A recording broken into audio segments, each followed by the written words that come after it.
Hey, here we are. We're talking Packers. We're talking football. We're talking NFL.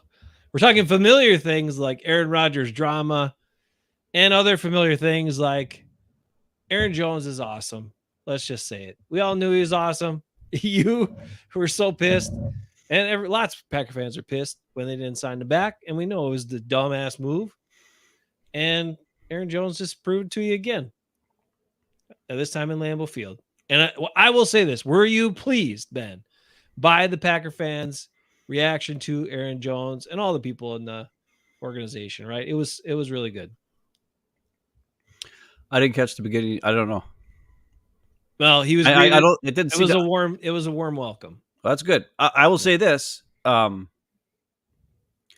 Packers defense did everything they could to make sure he didn't score a touchdown, which cost them on every single touchdown. Right. Because all they were trying to do is make sure Aaron Jones doesn't score a touchdown, and they let everybody else score touchdowns. So good job, Packers defense, for doing your assignment, but costing us the game. I mean, one of the many things that cost. That's not even the number one. I can't blame Packers defense. There's so many other things that happened that were. Yeah. I mean, 4 turnovers in one game is kind of ridiculous, especially to start off. I can't even. There's so many things to go over in this game. It makes me want to do the Matt LaFleur actually no, do the Josh Myers. Josh Myers makes you want to do the Josh Myers barf bag and barf all over the football just like he does. So, well, thanks to Jason Eckes, I might barf because later because I'm having a Saga Imperial IPA from Summit tonight. I'm just gonna have one of those, and when it's gone, it's gone. But okay, so the game got way out of hand. We know that. Everybody who watched the game understands what happened. The Vikings came out on fire, right? Yeah. But and they just attacked. And went down the field, scored touchdowns, didn't piss around, mixed in the run and pass. And again, like you said, seemed like Kenny Clark was very motivated too to not let Aaron Jones score a touchdown. Because I actually saw Kenny Clark get in on some tackles on Aaron Jones where he was moving. And I was like, what? Well, this is new. Why can't you do this every week? But so it did seem like that was a thing, which is weird because I know they all love Aaron Jones as a teammate. But and they should also, I don't know where the motivation came from, but anyway, it was a point of emphasis. But it did cost them, especially when you were down 2 corners in this game, including the one who talked a bunch of big crap throughout the week and then conveniently was injured and missed the big matchup against Justin Jefferson, where I think he just didn't want to get embarrassed again. Or maybe he didn't know any better, but Brian Gutekunst didn't want to get him embarrassed again, like he got embarrassed the first week against Brown. So they said, oh, let's have you have an injury this week. And so then that way, Justin Jefferson ain't going to light you up like he probably will. Well, Matt LaFleur was kind of cagey on the answer on the Jair injury and why he didn't play. Yeah. He seemed annoyed and also just like whatever. Something came up, happened in practice. Yeah, it was just happened. Something. Don't know what. It's weird.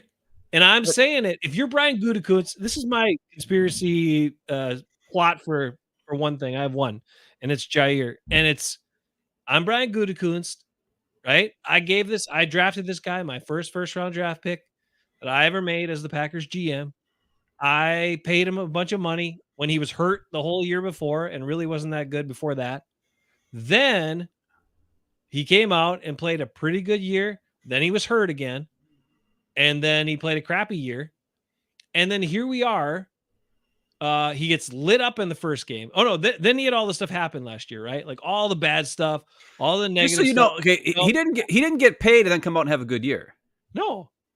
He got paid and then didn't play. Because the year he got paid was Rasul's second year with the team. Right. Because it was the offseason where they paid him both, remember? Well, and he was hurt. And Rasul got the 3 yard, well, he was hurt a lot of it. Yeah. But that was the whole, he was hurt the year before. He was hurt the year before he got paid. He was out.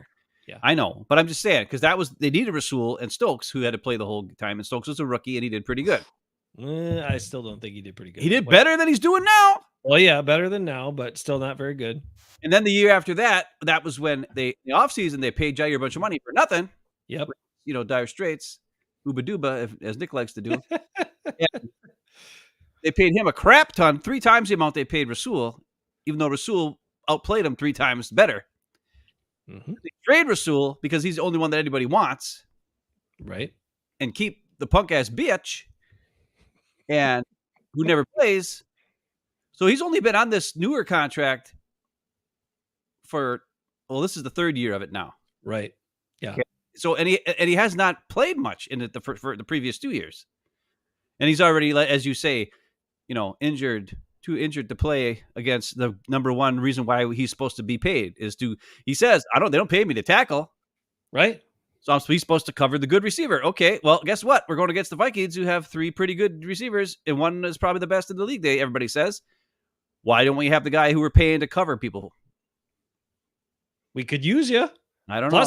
Plus, we talked about it in the final cutdown. Only 5 cornerbacks on this team. The classic Goody. When you have Eric Stokes, who's had injury problems, Jair's had injury problems, you have 2 of injury problems, and Valentine's missed some time. So 3, you kept those 3 guys. You kept a total of 5, and you got rid of Anthony Johnson Jr., who could maybe help you out. He could. He was a corner in college for 4 years before he switched to safety. He could help out in a pinch. And guess what? He got gobbled up immediately. This is a GM issue.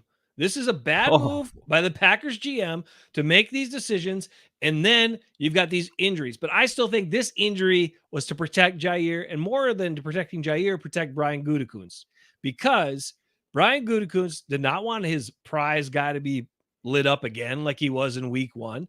9 targets in week 1, over 100 some yards, right, on his coverage. It was terrible. The numbers were terrible, and he looked bad. And he got his one last week. He got his 1 interception in week 1, but he got lit up against a good receiver. He got a pick 6 in last week, dude. He's against so Will Levis. Is Jair only going to play against the garbage quarterbacks? Is that what we're going to have? I don't know. I'm just in the NFL is only available to play the garbage quarterback, so he looks good.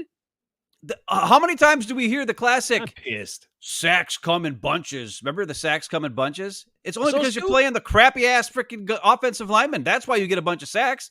We learned it from Za'Darius and Preston. Za'Darius would get all the sacks because he would make Preston switch, and so Za'Darius is on the guy who sucked. And then everybody's like, Za'Darius is so good. He had 3 sacks this week. Yeah, he played against like the crappiest freaking right tackle in the league. Of course he had a freaking 3 sacks. Like Rashawn Gary has 3 sacks against the Lions last year. That's all he did a whole freaking year. Yeah.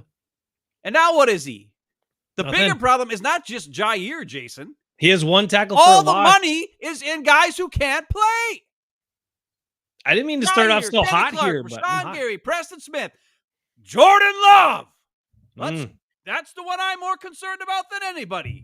Well, I'm more concerned about Elton Jenkins has a false start on the first drive, which pushes the fucking damn ball back, and then the kicker misses the kick. I bet you he would have had an easier time if they wouldn't have had the damn false start, and they would have had a maybe they might have even got a first down on that play, on that 3rd down play, instead of getting pushed back so far that they didn't do jack squat. But nobody talks about Elton Jenkins, who got a false start right before the missed kick. They just talk about the missed kicks. Mm-hmm. But who's the guy who gets all the money? And then who do they blame? Isaiah McDuffie had a pick thrown right to him. Isaiah McDuffie is a late-round pick who they drafted 2 guys in the 2nd and 3rd round who's supposed to replace him this year who can't beat him out because they suck. But Isaiah McDuffie drops a ball that's thrown to him. Who is he? A great freaking hands guy? No. Did not Quay Walker drop an interception in week 1? Yeah, yes. Happens Does all the time. Jair drop interceptions constantly and his job is to pick off guys?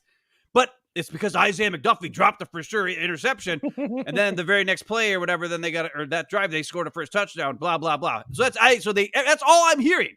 They're like, if Isaiah McDuffie wouldn't have done that, if they would have made some kicks. What else? I can't even think of them all. There's so many excuses that I hear. They blame everything, and then they act. Oh yeah, that's the other thing. That's the other thing. Everything except the guys who should carry the most responsibility, which are the highest. And that's the thing that bothers me the most. And they freaking throw it under the rug.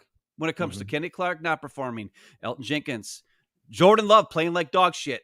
Yeah, Jair not able to go because he's too hurt. And that's the other thing. I got in a war on Facebook with a guy who's the same guy every don't do time. that. I don't want. I don't even going to say his name because he's a ding dong. He always posted crap, and it's just dumb. And I said it again because he was a big Aaron Rodgers guy. Now he's a big Jordan Love guy. And here's the problem with all Packer fans. I don't get it. Why in the hell do we give quarterbacks a pass like this? We've been doing it for fucking 35 years. What the hell's the problem with you people? I don't know. When the guy plays like shit, say the guy plays like shit. Yeah. Don't give him every excuse under the bus. I mean, that's the one difference I'll say about between when Favre played like garbage, Rodgers played like garbage, and Jordan Love didn't play well. At least he said he didn't play well. At least he said he made some. I know, but look, give him that at least. Like I get it. That's the signed Andy the Reid. fact. Oh, it's on me. That's the Matt LaFleur. No. It's on me. It's on me. And then that really isn't. You come out ahead of the narrative. But that's acknowledging that you play bad. At least. As opposed to Aaron Rodgers blaming everything else under the sun, and opposed to your coaches making excuses for you, and opposed to, guys just saying, well, it didn't matter today if I threw 6 or if I threw 10, threw 1 interception or threw 6 interceptions. Didn't matter. It's at least he's admitting and saying he didn't play well. I'll give him that. Listen, did he have very bad ball placement? Even completions, Ben. How many tough catches did Romeo Doubs make? Like Romeo Doubs makes a bunch of really get targeted. Why is Romeo Doubs not getting targeted? He gets Wicks kept dropping the ball and Love kept throwing to Wicks. Yeah. What are we doing? I don't know. He obviously can't catch today. Or at least he can't catch your shitty ass throws. So throw a shitty ass throw to somebody else who can catch. Please. Throw it to Malik Heath. Jaden Reed, Romeo Doubs. We've got a million good receivers. If one of them's having a bad game, he's got bad hands, and Wicks apparently has had bad hands all season, why do we keep targeting Wicks? And then drive stop because he can't catch the ball. That's what bothers me. He kept going to Wicks. How many times did he keep going to Wicks in this game? Romeo Doubs had 2 freaking targets? I think he dropped 1 of them. Whatever. I don't remember seeing it. I saw 1 catch. He went up high to make a tough one. He caught 1 off his shoe tops again. And who knows if that 1 interception was supposed to go to Musgrave or Dobbs? I don't know. Why they're both in the same spot? I don't know. Love said he was throwing to Romeo there. And when LaFleur was asked, he annoyingly answered and said that, the depth of Musgrave's route is not supposed to be there and something got messed up and blah, blah, blah. Oh, so they're blaming Musgrave. But yeah, the ideal, but that was the play, and then he tried to condescendingly explain it to, I think it was Jason Willie that asked him. Well, he just hates it. So then he's like, and then you have the curl around, and that's supposed to attack this defender and da da da da da. And so he just didn't curl it around tight enough, and something else. And that was the explanation. So he was throwing to Dobbs. Look, I apologize for getting us off on such a hot start, but those things are frustrating, and they should be frustrating. Now, the good parts are, I don't know, at least I thought Keyshawn Nixon played hard. They stuck him outside. He's not supposed to be playing outside corner, and he battled, he competed, he does what he does. I also really liked the way that, I don't know. I just appreciated the way that Bullard played. I thought he played hard, and he found out early on. He put a couple of good tackles on Aaron Jones, but he found out early on how hard it is to tackle Aaron Jones. That was something I wanted to see too in this game. Was what were the Packers going to be like trying to tackle Aaron Jones? And they had a lot of guys around him, but it still was hard to bring him down. You know what I thought was super ironic in this game? When Aaron Jones got a face mask against him. Oh, yep. Which happens at least once or twice a game. Right. And when he was a Packer, it never got called. Right. And then the one time when he's a Viking playing against the Packers, they call it right away, the first face mask on Aaron Jones. Why was that never called when he was a Packer? Because it happens all the time. Because he's a shorter guy, and he's elusive, and guys just stick their big hand out there, and they don't realize that, and then they just grab something. It happens constantly. Every year, he once or twice a game, he's getting a face mask, and it's never called, but he's a Packer, hardly ever. And of course, the first time it happens against the Vikings, when he's a Viking, they call it on Cooper, or whoever the hell it was that did it. Yeah. Whatever. I don't want to be big, so get me off the thing. Oh, okay. I'm sorry. I thought you were going on something here. No, I'm not going on anything. All right, so Aaron Jones, let's talk about him here. Let's take a little step back. I ain't Let's done talk with the about- whole. We'll come back. All right, I got a lot to say. But I want to talk about Aaron Jones. Yeah, We got no. a bunch of comments here. I haven't looked at them yet. All I'll right, take a well, quick whatever. peek at those. Oh, Rick's here. Lee's here. Lisa say, fellas. Oh, Lee might got pissed and left. I don't know. Maybe he's still around. Week 4, and we're in preseason form. He said, "Yeah, it was kind of rough. I know we lost by a couple, but when it mattered, Minnesota whooped us. It was close, but Minnesota took their foot off the gas, which also is true." Can I say one thing about that? Because I want to address the loss by a go couple. ahead. Because all I've heard is, if Narveson just makes one of those field goals, we win. If you know, and yes, in a vacuum, when you look at a point total, yes, if we had 3 more points, apparently we would win.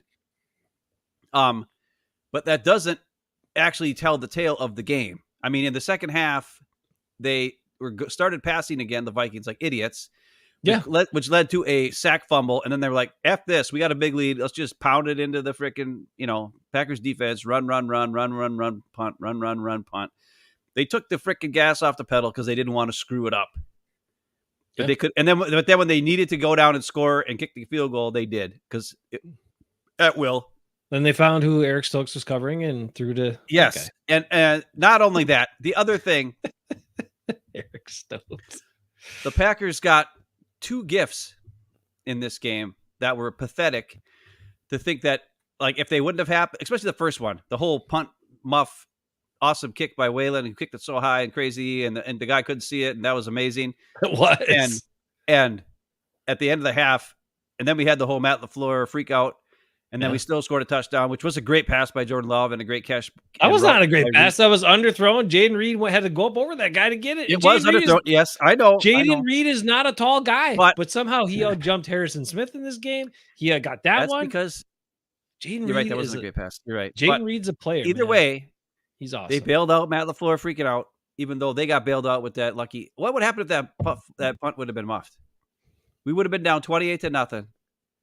Yep. And then the other part is this: when they did get that lucky break, who made that recovery right away at the start of the second half? And what do they do? Nothing. 3 and out. Nothing. Yeah. Like when the tide is turned, and then I know you're talking Aaron Jones, but the other thing, that last interception was terrible, mind-bogglingly stupid. That was like far beyond. less.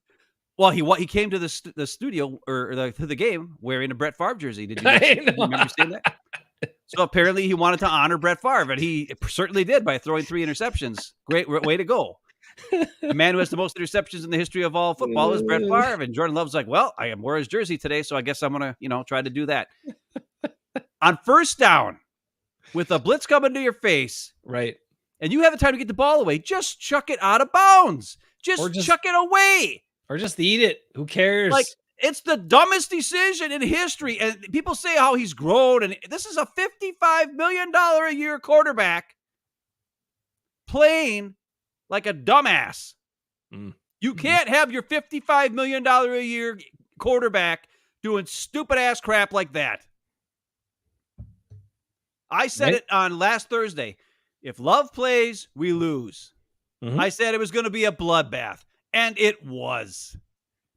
Just because we came back within 2 points at the end doesn't mean that it wasn't a bloodbath, because it most certainly was a bloodbath. And I guarantee you this, had Malik Willis been in the game, he would have got Ransom for a couple first downs here and there. Jordan Love couldn't freaking move. He couldn't even throw the ball, much less run with the ball after he, tried to scramble. Couldn't do any of that crap.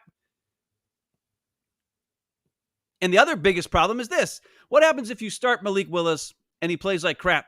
You can always put Jordan Love in. But if you start Jordan Love and he plays like crap, you can't put Malik Willis in. Right. Because then you got a quarterback controversy. Yep. It was a dumb move. What you should have done, start Willis, see how the game goes, give Love a break. And even if you say he's physically ready to go, but not quite there yet, and it's obviously he wasn't quite there yet. Okay. It's way easier to pull Malik Willis in the second quarter to put Love in to try to get you back in the game than it is to pull Love after 2 picks and playing like dog shit and put Malik Willis in. Because then you got a whole quarterback controversy if somehow Malik Willis comes back and actually wins the game. Yeah. You got a classic Brett Favre, or Don Mikowski right there. Ooh, yep. Because I hate to say it, Don Mikowski had he had one good year, then some down years, and then he got hurt a couple times, and then Favre showed up and stole the show. Mm-hmm. The difference is he didn't have a $55 million a year contract that he just got signed, so there's no way Love's getting taken off the field. But that's the kind of stuff that bothers me the most. I'm sorry for talking about all this crap, but when I hear this crap about they're 2 points away, had Narveson just made one of the 2 kicks, yes, it sucks. Our kicker sucks. He missed 2 freaking kicks. What the hell? That's terrible. It is. It's one of the million things in a row in this game that were stupid and sucked. There's no doubts about it. Mm-hmm.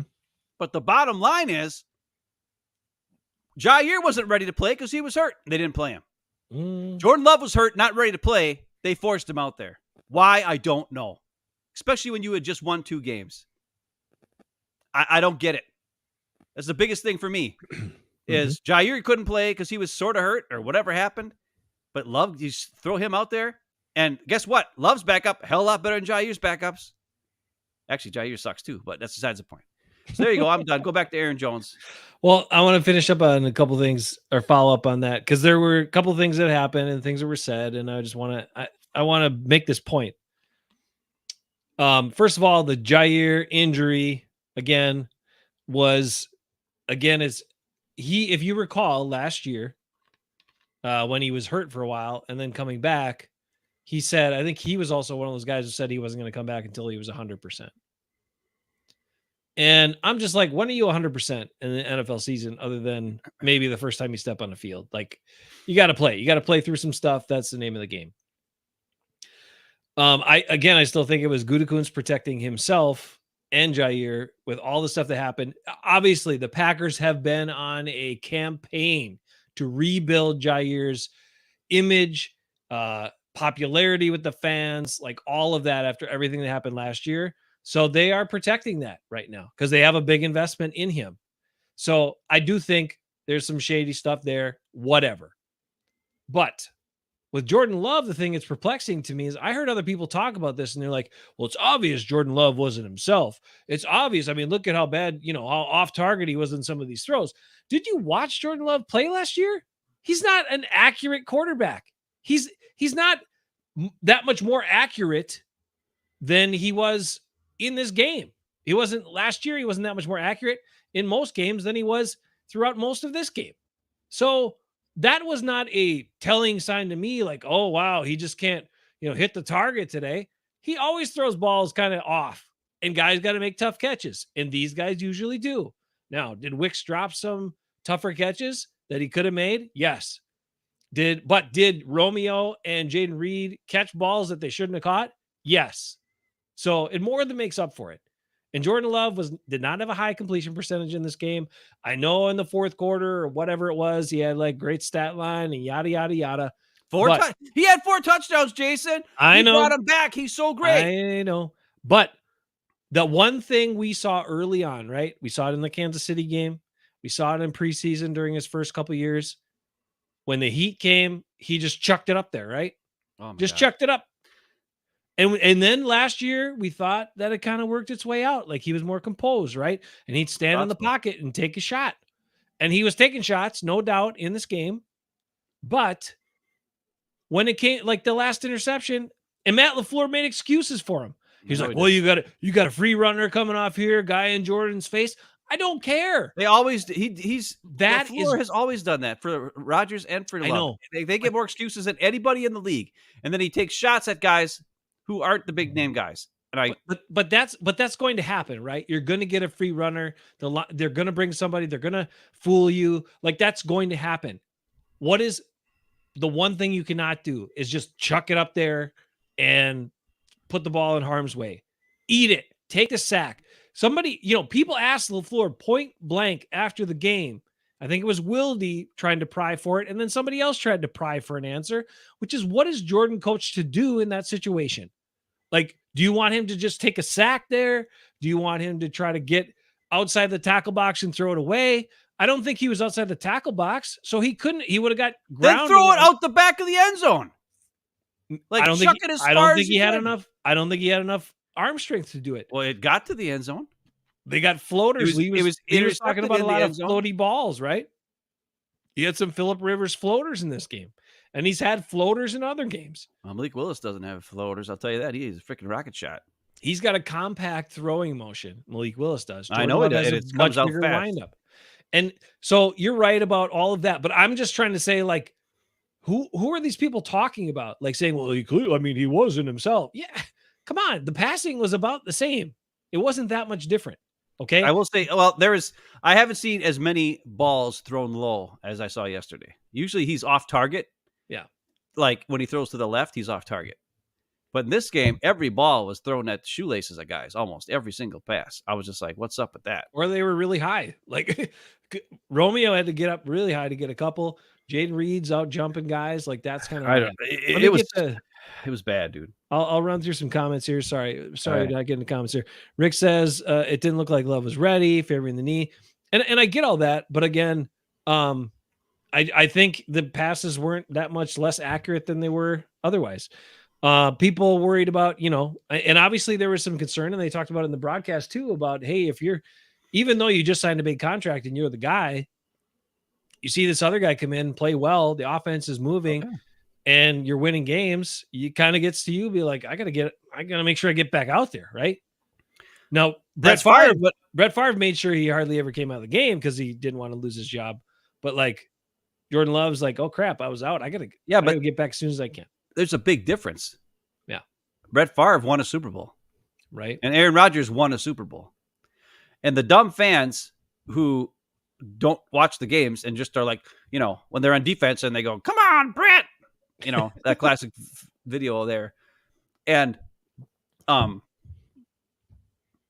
least for those, they had a back history of, hey, these guys are legendary Super Bowl winners at Packers. So they give them breaks. Jordan Love hasn't done jack squat.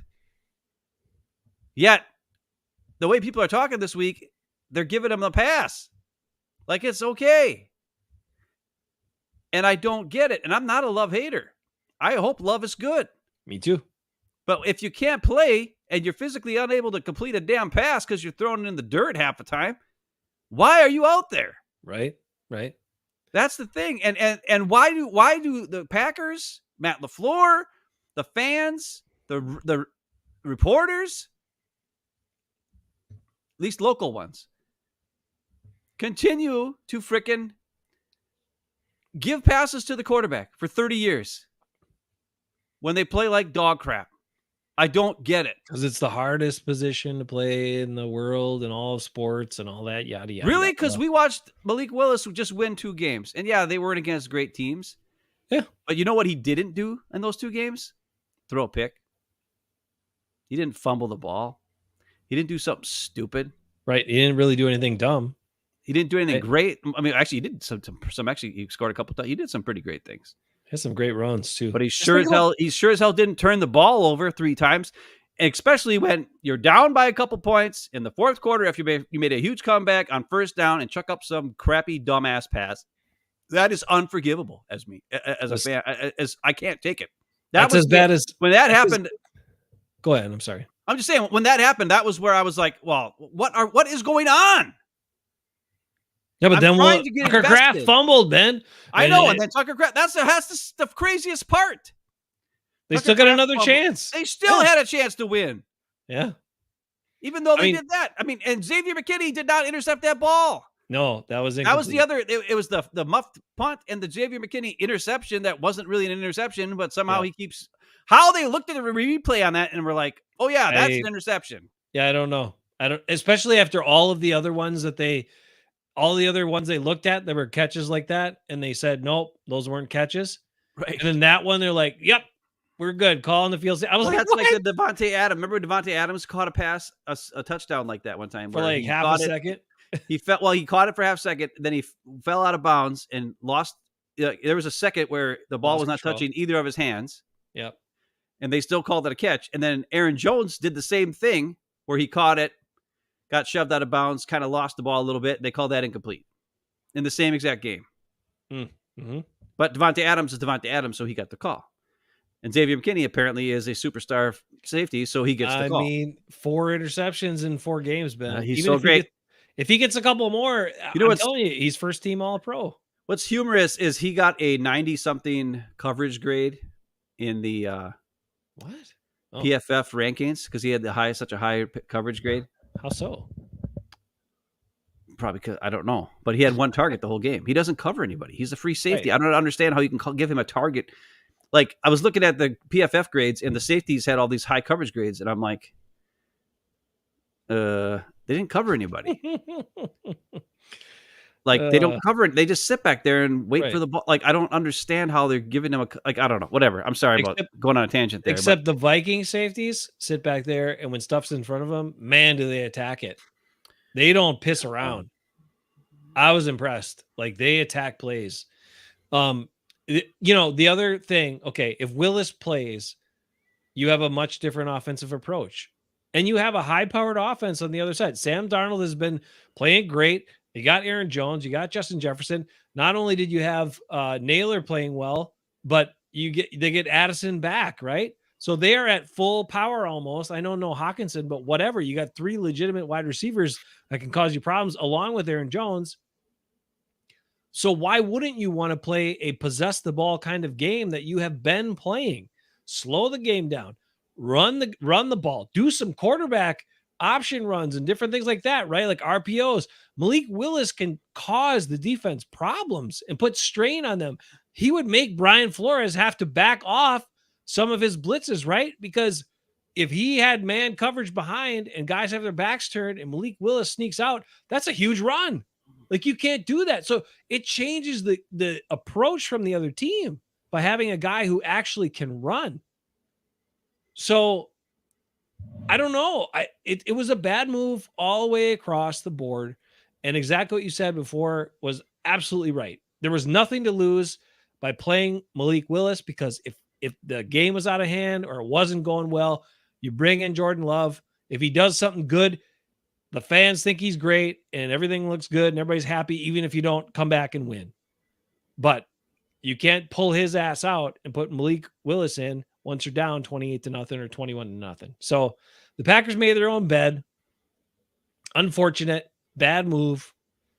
Like what did he look like in practice this week? Like was he throwing the ball that crappy in practice? I can't imagine. Like I'm assuming he must not have, because if he would have been as a coach, I'd be like, dude, you can't play. I'm sorry, you're just terrible. I don't think it was. I actually thought he had his feet on the ground for more throws than he normally does. I know, even though he couldn't push off that one. And he always has floaty passes, because he throws off his back foot more than he should, or with feet in the air and stuff like that, a la Rodgers. It's like, I know these guys say they figure out how to contort their body or get power from their hips or whatever, their weight transfer and all that stuff, but feet on the ground is the best way to throw a pass. Look at Jaden Daniels, right? That guy's playing awesome. You know what he does? I haven't seen any of the games. I don't know. He's playing awesome. I just know he's really skinny. Yeah, he's super skinny, but you know what? He runs fast. He's elusive. He's throwing rockets. The dude's great. And the Bears made the wrong choice again. So there you go. Right? Oh, thank God. Thank God we don't have to see that guy. Hey, you should put John's quote on here because I agreed with that. When I saw it, I was like, wait a minute. Tuning in late, guys, but why kick off to a team that has been front runners all year? Good point, John. Well, all I heard all year or all week coming up to the game was that the Vikings have scored on their first, or no, they've only trailed in games for 3 minutes the entire season. So when they have the lead, they play well from when they have the lead, like they have, because that lets their crazy pass rush amoeba strategy really come into full fruition, where you're like, oh crap, who's coming, who's not coming? You don't know, because you know what I mean. And I had the same exact thought when I saw that the Packers won the toss. First, I heard the Packers won the toss, and I was like, all right, cool, we're gonna get the ball first. And then and the Packers would kick off, and I'm like, what? Now maybe they were choosing the side of the field so that the punt return was into the sun, which did help them. Maybe that was what they were going for. But I totally agree with John, because all I heard all week was that the Vikings only trailed for 3 minutes in the first 3 games, period. Yeah. Like they have not trailed. Why would you give them a chance to get a lead right from the start? You take the ball, you go score, and put them behind for once and see how they respond. Mm-hmm. Didn't do it. And then when you're thinking of the classic, get the ball at the start of the second half and score, obviously we went 3-0 when we were down by freaking 21 points. And we got lucky that we were down by 21 points. We should have been down by 28 if it wasn't for the sun thing. Yeah. But I just thought that was also very, very odd, John. And I had the same exact thought. I heard, Packers won the toss. And I was like, all right, sweet. We're getting the ball. And then boom, Packers going to kick. And I was like, dumb. Dumb choice, Matt LaFleur. One of many dumb choices in this game. I was watching the game with Dad and Ephraim and Sarah. And then when that play happened, the punt and recovery by my guy, Bo Melton. And I know you can't advance the muff and all that, but I was like, that's our best offensive play of the half. Like, yay, there's something good that happened. And it was our best offensive play. Daniel Whalen was super excited and Bo was right on the spot. So worked out good. And Matt LaFleur got the penalty. But Jaden Reed's awesome and made a great catch. So there you have it. Okay, so one thing that surprised me in this game, I thought the offensive line protected better than I expected. Yeah. I don't know. What did you think? I agree.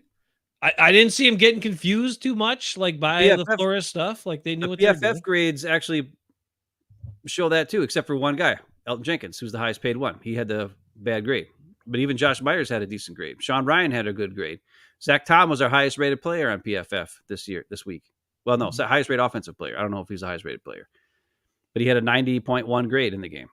And Rasheed Walker had a 80 something grade or 70.9, 79 something grade. So he had a high grade too. All those guys did a great job. And the only time pressure got there was, when they blitzed and that nobody knew about it or picked it up or whatever. They couldn't figure it out. How nobody can account for Harrison Smith when he's standing right there at the line of scrimmage, I don't know. But whatever. Like that play, that play bothered me the most. Out of all the plays of this game, of all the mistakes, of all the missed field goals, of all the things. It's first down. It's first down. What are you doing? I can't even. When that happened, I was like, good God, I'm done. I can't take it. I can't take it. Stupid. You can't fix stupid. You can't fix stupid. I'm sorry. It's just like how the season ended last year, right? That was first or second down, right? Where he just decides to go and try to throw all the way across his body and across the field to Christian Watson against the 49ers, rather than just go to the next play. This one didn't work. You live to play another down, right? Like, I don't understand. You have to know, like, they talk about situational football all the time. That is situational football. What is the situation? It's first down here. We got plenty of time. Let's not screw it up. Okay. Oh, I don't have what I want. Oh, this guy's coming. Okay. Turtle it, Kirk Cousins them, and go to the ground. I'm fine with that. Because guess what? Tom Brady. Then it's second down and you get another shot. And third down, you get another shot. But if you just throw it up there on first down when your guy doesn't even know it's coming, and then you throw it way too far inside when Wicks is way to the outside on the sideline. I know. That was the other part. He's like, well, I thought Dontavian could, track that, but whatever, blah, blah, blah. I'm like, you threw that ball way too far inside. If you're chucking it up, you better Aaron Rodgers that shit and get it on the sideline where it's either incomplete or caught. That play made me miss Aaron Rodgers. Oh. Because you know what? He would never be that stupid. Well, that's how he ended the season against the Lions, remember? He just chucked it up there too.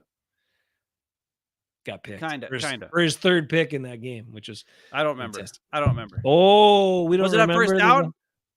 It wasn't on third down, I'll tell you that. Well, it wasn't on first down. It was second down, I think. Second down. Rodgers wasn't on first down. Just like Favre. Dumb. I can't even explain how dumb it is. I can't.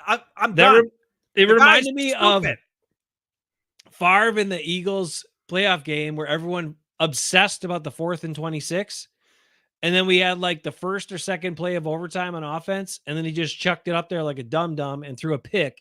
And then the Eagles got the ball and then they won the game in overtime. Remember that? Was it like 20, whenever the hell that was, whatever year that was? That's the thing that bothers me. Like totally unnecessary. Narveson missed his kicks in the first half. And guess what? He's got dudes coming in to compete against him right now. Does he? Right? Well, yeah. Great. That's fine because he sucked and he's my kicker in fantasy and he's pissing me off. So I hope they cut him. Then I'll pick somebody else up. You did it to him. I did. I probably did. No, he was never good. I don't know. I just took him because I wanted to have a Packer on my team. I didn't have any Packers.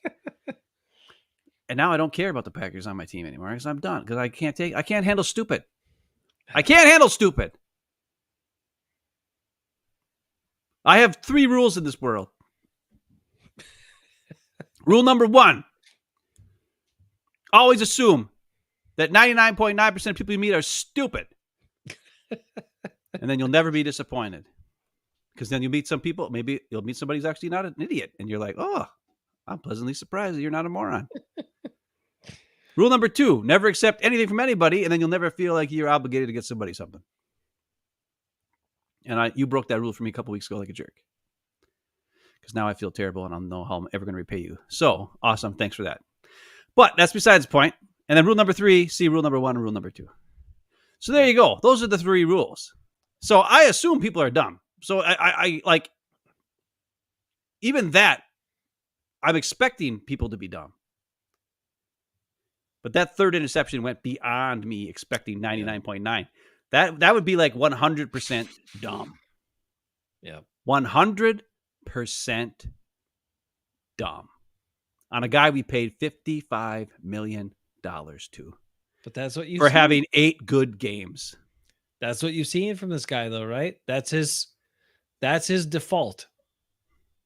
That's his default. We thought they had programmed it out of him, but his default, what we saw early on, was if heat's coming on me, just chuck it up there. I'm freak out and I chuck it up there. Hey, I freak out about stuff too. So I totally get it. I get it. But like, why would Matt LaFleur not answer the question? What is Jordan coached to do in that situation? Maybe he's not coached. Maybe there is no answer because LaFleur doesn't coach him on it because he's too dumb. How do you not say it's first down, first or second down, like third down, you want to take a shot, whatever. First and second down, live to play another. Give me Mike Holmgren. Throw it away, Brett. Live to play the next play. Play the next play. Like, what are we doing? It's maddening. I'm sorry we started off so hot this show. We're gonna be. How can you not be hot, dude? It was so stupid. The whole game was because they only stupid. lost by 2 points, and it's the Minnesota Vikings. And you know how I realize I'm still a Packer fan, even though I don't want to be. Because Jaden Reed's awesome. No, because in the end of the game, when the Vikings couldn't give Aaron Jones the touchdown, I didn't want Aaron Jones to get a touchdown. And I'm a huge Aaron Jones fan. I thought I was a bigger Aaron Jones fan than a Packer fan. But I didn't want, maybe not the end of the game, but like when they were up 28-0, I was like, oh my God, if Aaron Jones scores a touchdown now, that is just the most demoralizing thing I've ever seen in my life. Like the Packer, like I don't know what would happen. I don't know if the Packer fans would not be as honorable to him as they were, as you said they were before the game. And after when I wouldn't blame them because you're getting your ass like, I mean, they wouldn't be all over Aaron Jones probably, but like if Aaron Jones tried to jump in the stands after that, I was actually kind of glad he didn't score a touchdown the rest of the game because I wasn't sure how he would be received at that point because even me as a Packer fan was like, I don't even want to see him score. I feel so down right now. I feel so freaking defeated by this stupid freaking play, like the Packer, like quarterback and terrible passing and just dumb decisions and defense can't stop them and kicker can't make a damn kick and everything else that was going on. I was like, I can't take an Aaron Jones touchdown and watching him in a purple pants jumping into the stands. I can't take it. And so I was like, please don't score. Please don't score. And I have him on my fantasy football team. Wow. Because I couldn't handle it. I was like, no, it's bad enough. I'm down enough. Now, when they came back later on, after Love threw that pick, then I was like, let's go. Aaron Jones, let's get 200 yards rushing and score another touchdown and blow him out. Because after that last freaking third pick of stupid, idiotic, stupid, ding-dong, dumb, idiot, moron, I was like, I'm done. Yeah. But until that happened, I did not want Aaron Jones to score. And that shows you how much Jordan Love's pissing me off right now. You're a better Packer fan than me. I'm not. I don't know if I am anymore because I can't get behind this guy. He's too stupid. I was cheering behind Love. I'm gonna be front and center. I was cheering for Aaron Jones every time he had a big run or a big catch and run. I was cheering for him. That's the first time I've ever cheered for a Viking. But I mean, I couldn't help it. I was excited for the guy to do well in the game, to get going, to look like Aaron Jones. And I did want him to score a touchdown. I want him to score a touchdown as bad as he did and as bad as Kevin O'Connell tried to get him to score a touchdown. They tried so many times. The Packers were like, nope, we know what you're trying to do here, so we're going to cover that up real good. Yeah. You know, there were, I think the way to go about it, like they had a couple of packed formations where they tried to run him. It was dumb. I was like, give him some space. Yes, they kept running with CJ Ham in front of him. I was like, what are Yeah. you doing? Aaron Jones doesn't need a freaking. No. He doesn't want all these big guys. He wants it spread out so A he little can sliver. find the sliver in the crease. Yes, like that was the only thing I was upset. Like as if I was a Viking fan, I would ask O'Connell. I'd be like, listen, I understand if you want to put the backup running back behind Ham in a I formation in the goal line, fine. But when you run Aaron Jones by the goal line, you cannot. He's not a. You need to give him space, spread the defense out, give him room to work, and that was the biggest difference, I think, is they kept trying to run the ball with the fullback in there, and I'm like, what are you doing? This is not going to work. Yeah, and just condensed formation. Like the way to do it with a guy like Jones, who has great vision and doesn't need much to get through, is spread the guys out, bring in extra, defenders that are smaller, right? Extra defensive backs. Get like 4 wides, maybe get 5 wides. Who cares? But just give him some room to work. Well, I mean, we've seen him in a pack formation when nothing's there, and then he squirts out to the south side. He's done it. But he doesn't quite have the same speed he used to have. Like, it's just honest. Like, he just doesn't have the same speed he used to have. He's still pretty quick, and he's got really good vision and good agility.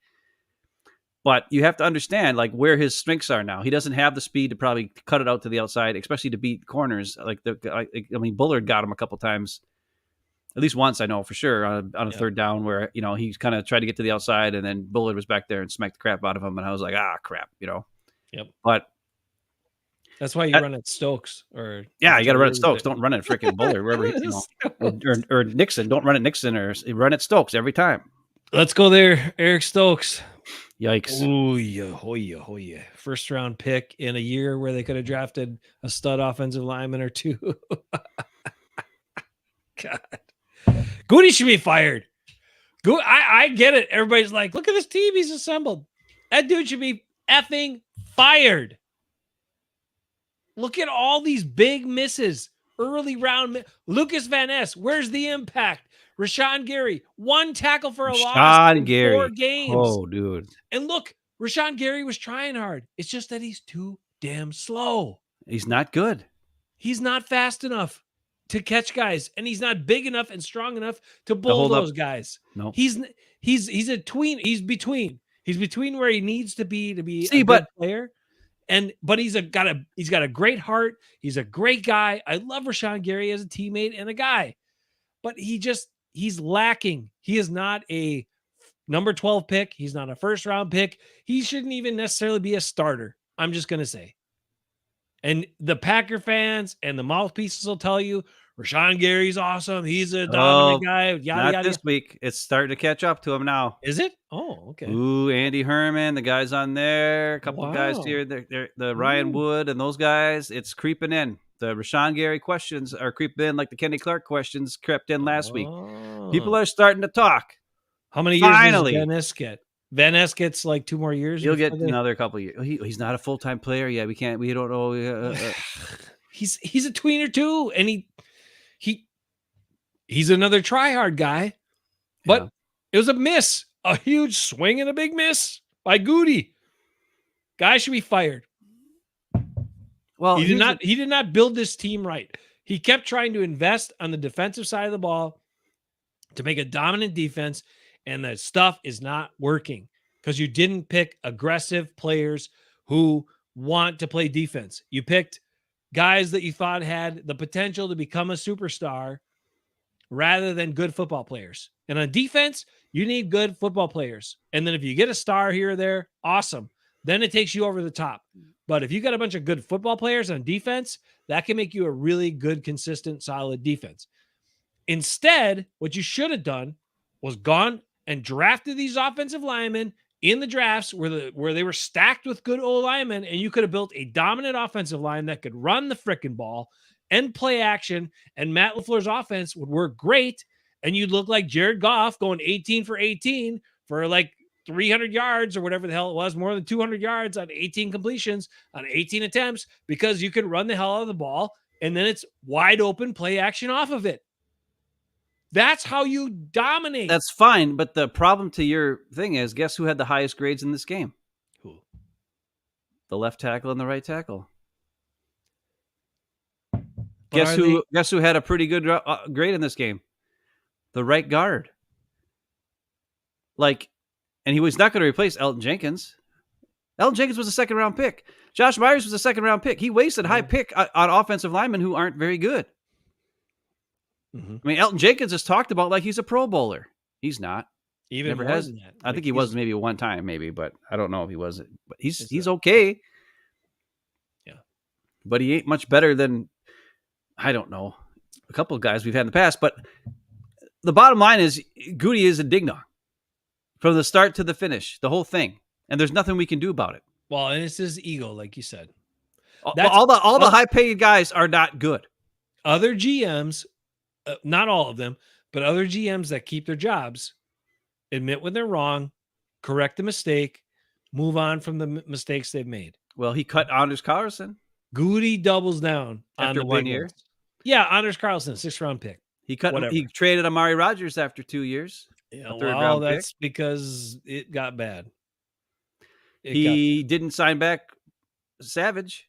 The problem is he's had every pick has pretty much been a miss. Yeah. But the Packers have spun it like they're not misses. Yeah. They've spun it like Jair is great. They've spun it that Rashawn Gary is great. They've spun it that Kenny Clark is great. They've spun it that Jordan Love is great. Elton Jenkins is great. Josh Myers is playing his best football. Remember we heard that all last year. Oh, Josh Myers is playing the best football of his career. That doesn't mean he's playing good. And that's the biggest difference. Because their narratives are getting thrown out there and the Packers media doesn't combat it until now. Like I said, we're finally hearing some question marks about Rashawn Gary. We're finally hearing question marks about Kenny Clark. We're finally hearing how Jair's PFF grades aren't, well, not PFF, but this Andy Herman grades aren't very good for the last 3 years. Oh, Eric Stokes. I heard today, I didn't know this. I heard that from Andy Herman that our top 2 cornerbacks weren't available for this game. Oh. I thought that Eric Stokes was number 2 corner, not Valentine. Your first round selection is behind your 7th round selection from last year. That's what I heard from Andy Herman today or yesterday or whatever. And he had the Justice Skata guy, and they were saying our top 2 corners weren't available for this game. That was really concerning. And I'm like, what? Valentine's supposed to be better than Stokes? No, Keyshawn is our best corner. We know that Valentine's better than Stokes. We all know Keyshawn's not our best corner. Keyshawn's our best corner. That's sad, but it's true. Who's our best corner then? Rasul Douglas. He's not here. Exactly. Him not even being here is better than all the guys that are on the team. Do you look at his stats from last year? No. Do you want to know what go on Pro Football Reference and look at the breakdown of last season? Like, he's doing good this season too, but last season his statistics, and going to the advanced statistics where it shows like, targets and completion percentage and quarterback rating against and like all that other stuff. His stuff when he was on the Bills for the 9 games is insane. It's insane. It's like better than any cornerback has ever done for half a season ever. I know, but nobody gives him any credit. It's ridiculous. Not even like the mass media types. Ridiculous. He's so good. And that was another big hubris miss by Goody. And they seem to think, well, we got Carrington Valentine and we got Eric Stokes and we got they're just as good as Rasul Douglas. No. Like, when you have the good players, when you have Aaron Jones on your team, I don't care if he's going to be 30 years old this year. He came back last year after injury and was awesome. Yep. And he's worth the money. He's one of the few guys who's worth the money on the team last year that you had. And instead of paying him, you go pay Josh Jacobs a crap ton of dough and cut Aaron Jones. And then he goes to our rival who kicks us in the teeth the first time we see him back. And the Vikings, and Mo said it to us in a text after the game. He said, people are talking a lot of good things about Sam Darnold, a lot of good things about Kevin O'Connell. He's like, the biggest difference between last year's Vikings team and this year's Vikings team is not the quarterback play. Well, he said, well, it is kind of, because after Cousins got hurt and everything, then we had a bunch of random guys. But he was like, Aaron Jones is the difference in this Vikings offense and how they're so dominant right from the start every time. And how he's like, last year it'd be like first down and we give the ball to Madison and we'd lose 12 yards or 2 yards and it'd be 2nd and 12. He's like, now it's 2nd and 6. Now it's 2nd and 5 because Aaron Jones gets us positive yardage and then keeps the ball running and keeps the play moving and helps open up stuff for guys downfield because he's so good. Well, and you can throw a screen pass or a swing pass to him.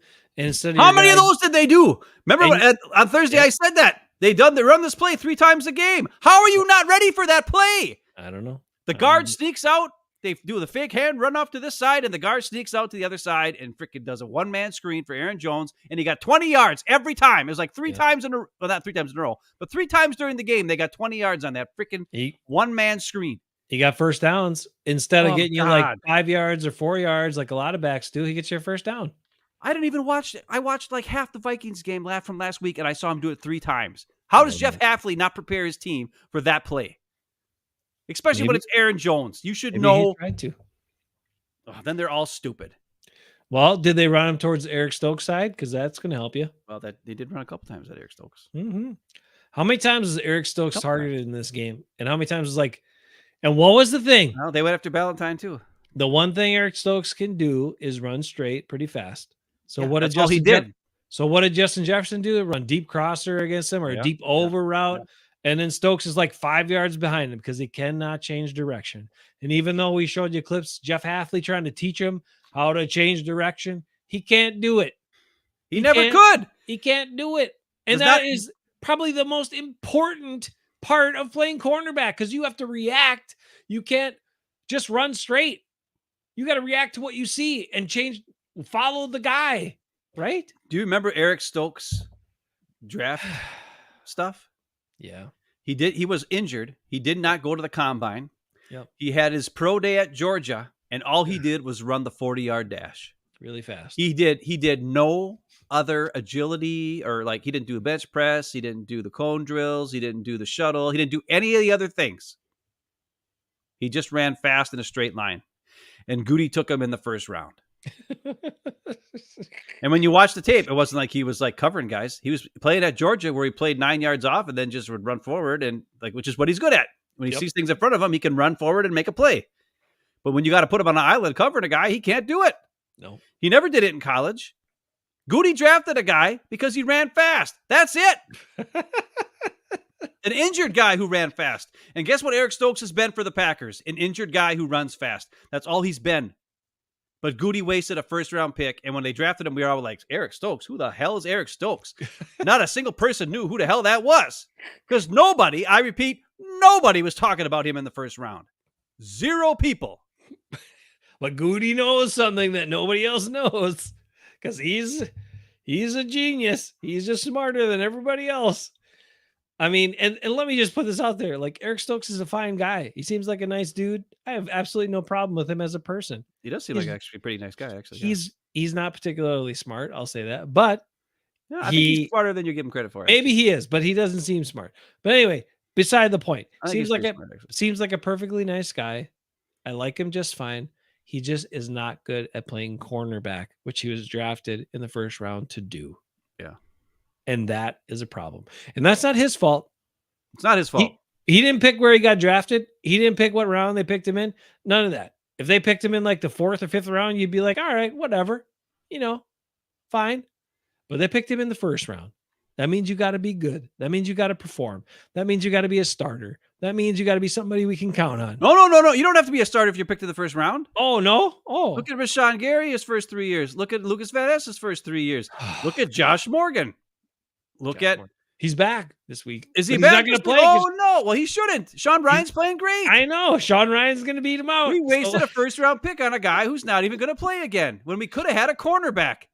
Matter of fact, there was a whole lot of cornerbacks there at the Josh Morgan pick, wasn't there? There's a shit ton of good corners there. And what do we take? The 8th best offensive tackle who's actually playing guard for us. Let's see. John says, I wish more Packer fans could see this, but they just want smoke blown up their asses. I'm afraid. Goody might have the best track team in the NFL, but unfortunately we're playing football. That's right. And the Packers have done it forever. They do not draft or value good football players. They value certain athletic traits that they think that their GM thinks could turn the guy with all the right magical twist, turn the guy into a superstar player. So rather than having a good, and this is why you see it. This is why you see the team stacked at certain positions and weak at others when you need to fill out a team. A good GM will say, we're weak here. We need to have a good, solid team of football players. And Goody will say, ooh, I see this guy. He's super fast. He can jump really high. He's really strong, yada, yada, yada. Oh, he could be the next superstar. He could be the next, all pro player at his position. I'm going to draft him early. And that's what he does. And then we end up with all these guys, edge rushers, and we end up with all these guys at cornerback, and none of them are good enough because they don't develop into the player he thinks they're going to be. And then we have holes in other spots, and then we get exposed. And that's the Packers story for the last how many years? The biggest example of this is from last year. Mm-hmm. With the 2nd round pick, he took Luke Musgrave because he's fast. Yeesh. And then with a 3rd round pick, he took Tucker Kraft. Thank God. Because Tucker Kraft is a football player. Did he fumble the ball in this game? Yes. And there are people giving him... You see how pissed he was after the game? He was super pissed. And that's why I like him, because he's a freaking hard-nosed. Yep. He works his ass off. And PFF keeps giving him bad grades in blocking, and I don't understand it. I think they're all stupid, because I'm watching all 22, and he's getting out there, and he's at least getting in the way. That's better than most guys I've seen on the Packers when it comes to blocking. Mm-hmm. But that's the perfect example of Goody taking a guy who runs fast in a straight line over a guy who's just an all-around football player. And luckily, we still got him in the 3rd round. We could have lost him too. And I said on draft day, Tucker Kraft's a guy I'd rather have out there. I'd rather have a Mark Shimura type, a guy who can block, who can catch, who can do all the things you need him to do. Your second tight end is the Jackie Harris or the Keith Jackson. Keith Jackson. Or what, yeah. Like that's the guy who you draft second. That's like, you can find that guy anywhere. A fast guy who's a tweener who can run and spread the field a little bit and somewhat block, and maybe he develops a blocking skill, but you don't waste a 2nd round pick on that. No. Especially a guy who was injured his whole freaking college senior year or whatever it was, or junior, whatever year he was in that year, but he was injured for most of the year. Like, we didn't even know if he was going to be halfway decent. And Goody took him in the 2nd round instead of Tucker Kraft in the 3rd. Thank God he got Tucker Kraft. But it's the perfect example of the Goody draft strategy. This guy runs fast. This guy's just a good football player. Running fast guy. I'll take him first. Maybe if the other guy's there, we'll take him later. Thank God we got Jaden Reed, another good football player. I don't know how nobody heard of him. I didn't hear of him. Nope. I don't know if that was Goody's pick or who it was, but that was a guy where he just somebody else. It just took a football player who's just good. One of the other guys must have pushed for him, because I don't know. It's not a Goody pick. Because Jaden Reed is not a super fast guy. He is, but he didn't run super fast in the combine and all that kind of crap. He's super agile and super quick and freaking super smart, and he's tough as hell and awesome. He is so tough. He is so tough. So being a small guy, like, he's ridiculously tough. And I don't know what's going on with Dontavian Wicks' hands. I don't know what's going on. He was so good last year. Even on the touchdown catch, he double touched it, and it was because he's in his head. He's uncomfortable. Like, something's going on. Something's going on. And I have to say, I want to see more Malik Heath out there. I just do. When he's out there, good stuff always happens. He's not fast. He's not big, or he is big, but he's not fast, and he's not, shifty and all this other stuff. But he catches the ball, he's tough as nails, and he blocks like a madman. And those are all things that we need. Oh, Brewers must have done something. Brewers must be doing good. They lost their first game to the Mets, so hopefully they come back. I know my coworker in the cafe, Jason, huge Brewers fan. He tells me every time. He said the Brewers got to win it tonight. He guaranteed to win, so hopefully they get it done. I don't care about baseball. JJ McQuaid says Gary and Clark are on milk cartons. Packer needs to consider trading. That's not going to happen based on their contracts. They just extended Kenny Clark. I know it's They bad. could have easily cut him and saved $12 million or something like that this year. Instead, they to save that cap money, they extended him for 3 more years. And let's be clear about all of this. Luke Musgrave, I think he's a good guy. Kenny Clark, great guy. Rashawn Gary, a really good guy. Like these guys are good guys. They are good guys. It's just that they're not good enough football players to be valued at where the team drafted them, and then also to be given these big contracts after that rookie contract is over. Yeah. But Goody doubles down. That's what he does. He doubles down and triples down on his guys. And the only thing I can say to that is he just doesn't want to be proven wrong or doesn't want to admit when he's wrong. And that is a problem. In the NFL, you're going to make mistakes. Anywhere you're going to make mistakes. Any job, any situation, right? You're going to make mistakes. And when you do, you have to be a big enough person to admit when you make a mistake, correct the mistake, and move on and try again. And Goody does not want to do that. He doubles and triples down. So we're stuck in this circle and this cycle of where this operation from the general manager and this team is never, I repeat, never going to result in a Super Bowl win. Whoa. Just saying it. The Packers will not, I'm guaranteeing you right now, the Packers will not win a Super Bowl with Brian Gutekunst as their GM. What's the date? 10/2/2024. Mark it down. Wow. That's my hottest take for tonight. What if Jordan Love gets hurt and then Malik Willis has to play? Doesn't matter. They'll get exposed on defense. Can we say one more thing? I don't know why no one's talking about this. We'll go to good stuff in a minute. Jordan Love almost got Christian Watson killed. Oh my God. Terrible decision and pass. Ooh. And now Christian Watson's out for a couple games again, which is nothing new because he's always hurt. But at least this one was him not just running, like he just got destroyed. Like that was bad. That was terrible. But lucky he's young and sort of flexible yet, because otherwise that would have But that'd have been me out there. I was like, how many other guys is he going to get killed with these dumb decisions and these stupid throws and these terrible? Well, that's where he's got the Favre in him. Like he resembles Favre, but he doesn't have the Favre in him, because you know what Favre would do?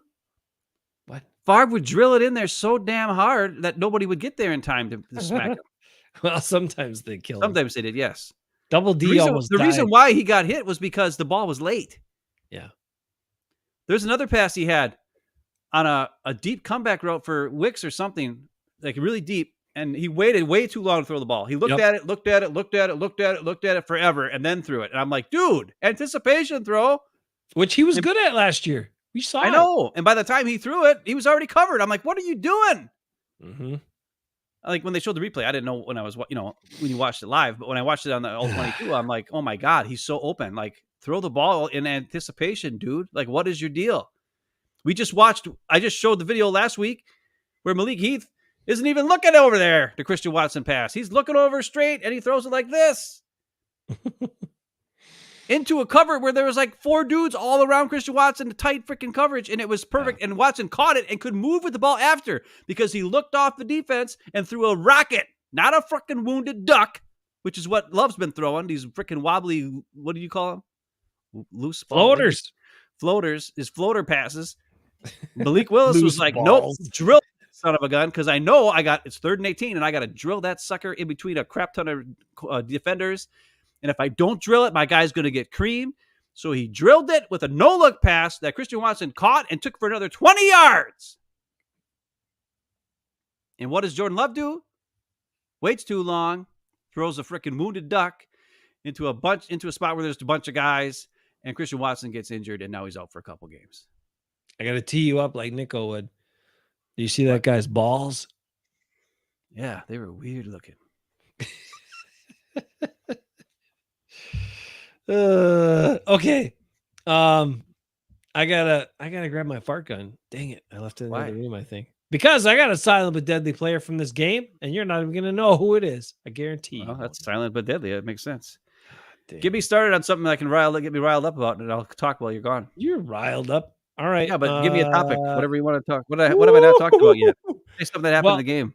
we're going to switch over in a little bit. We're going to switch to other teams' problems because they're fun to talk about in some of those. Oh, okay, okay. But before we get to that, why don't you give me What's another thing that I can complain about? Okay. I know what I'll complain about. The running back situation. The running back situation. But let's be true too. We don't like Josh Jacobs is a good guy. I like him. He's no Aaron Jones. He's not as good as Aaron Jones. He's just not. Well, everybody's complaining because apparently he had 9 carries and Emmanuel Wilson had 8 carries. Yeah. And I'm like, yeah. And then they were mad because he wasn't in there at the end of the game. And I'm like, yeah, he doesn't pick up the blitz. He had a really good spin move, break tackle, and get some extra that was pretty cool. Yeah, I was like, damn, he's looking pretty good. Like right up the middle. If he doesn't have to try to run and beat people to the outside, he's pretty good. But again, that's a guy that's kind of limited then. Like you don't have the full package here.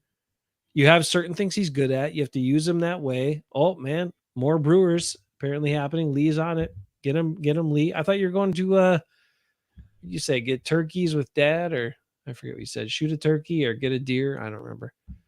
Okay, talk to me about the field goal kicker, Narvison. I don't care. You don't care because guess who Sarah's calling for? Mason Crosby. Bring him back. Bring him back. No. He can kick 35 yarders. Maybe not more than that. 40 might be pushing his limit, but 35 yarders, he'll knock it in. Plus, he's got those kids. He's got all those kids to still feed and get through college and all that stuff. So Mason Crosby needs the dough. Maybe he's still around. Maybe he's going to get it.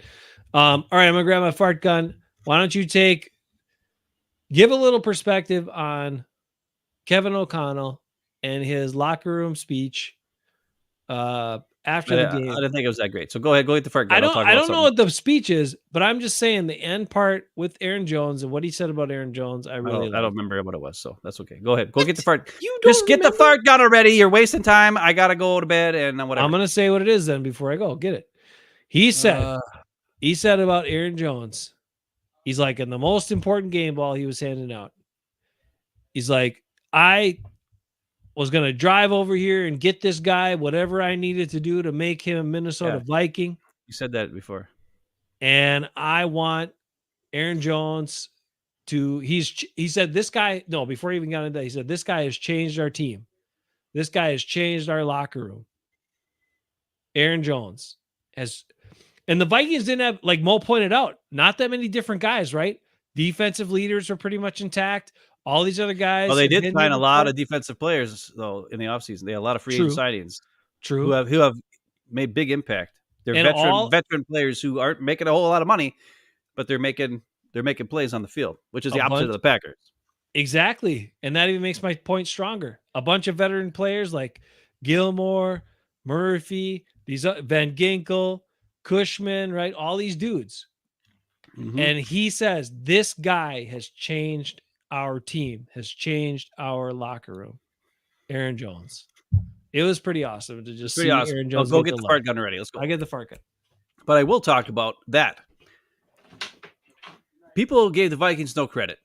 They thought they were going to stink because they signed, as Jason said, Cashman, Van Ginkel, a couple guys, a guy to D tackle, a guy at defensive end. The Texans leftovers after they signed their guy away, Daniil Hunter. They signed Gilmore at corner because all their guys. The guy passed away in a car accident, which sucks. So they signed all these free agent guys who are not high paid guys. All right, my son has just regular guys. He's on his last year of childhood. Okay, that's fine. I'm talking now. Oh, so sorry. They signed all these guys to be football players, and they are football players. I like it. And their money is spread out to a bunch of good players. Aaron Jones, $7 million this year, right? They signed a tight end, even though they had Hawkinson, who's always hurt, but they signed a tight end just for blocking. And they have a bunch of guys who they signed to free agency at good deals. They targeted these players who are good football players who are all playing together as a team. And the opposite of that is what the Packers do. They keep their high-paid draft picks sign him to extensions, and then the rest of the team is filled up with a bunch of low round draft picks that they had to take because they have no money to pay any good free agents. And what does their team look like when their high paid guys don't perform, which they don't? It looks pretty sad. And then luckily they'll find a diamond in the rough in a couple of draft picks that are good, which they found with Zach Tom and Jaden Reed and Tucker Kraft and all these guys who are playing great. And then eventually, because they pay all their guys top dollar, those really good players are going to be expecting top dollar. Yeah. And we'll lose them. But the Vikings signed all of these guys nobody wanted for not very massive deals because they didn't have a bunch of money to work with because they traded Kirk Cousins or cut him or whatever it was and took a big, dead cap hit because the ghost years on his contract. Yet they put together a team of good football players who aren't making a whole lot of money, who play together with a good scheme with really good coaches. And they kick their ass.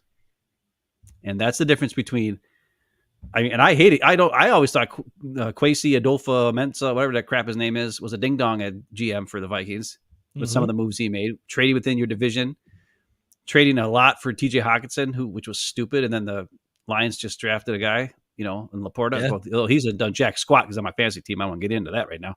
But anyways, he was doing a lot of trades he traded with the Lions in the draft a couple times to move down, and they traded up and so that they could get pretty much that whole draft class last year. Those top 4 guys they took were from trades with the Vikings. Yeah. They got that linebacker, the safety, the Jameson Williams, and then and then Laporta, like all those guys. I was just like, what the crap are they doing? Giving the Vikings all these, or Vikings giving the Lions all these picks. Anyways, but I just thought that was interesting. The total different ideology, right?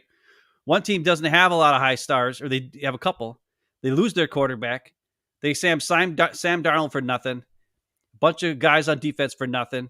Couple guys on offense for nothing, and then Aaron Jones for $7 million, and they put a good team together that's winning games. And the Packers trade away their best corner, cut their best freaking offensive player and true leader of the team, and then try to fill holes with draft picks and spent way too much money on a safety and a running back who are, yes, the guys get a lot of picks, but apparently they give him picks when he doesn't get picks, whatever. And it's odd. And they paid top dollar, the highest paid safety and one of the highest paid running backs. And they're not.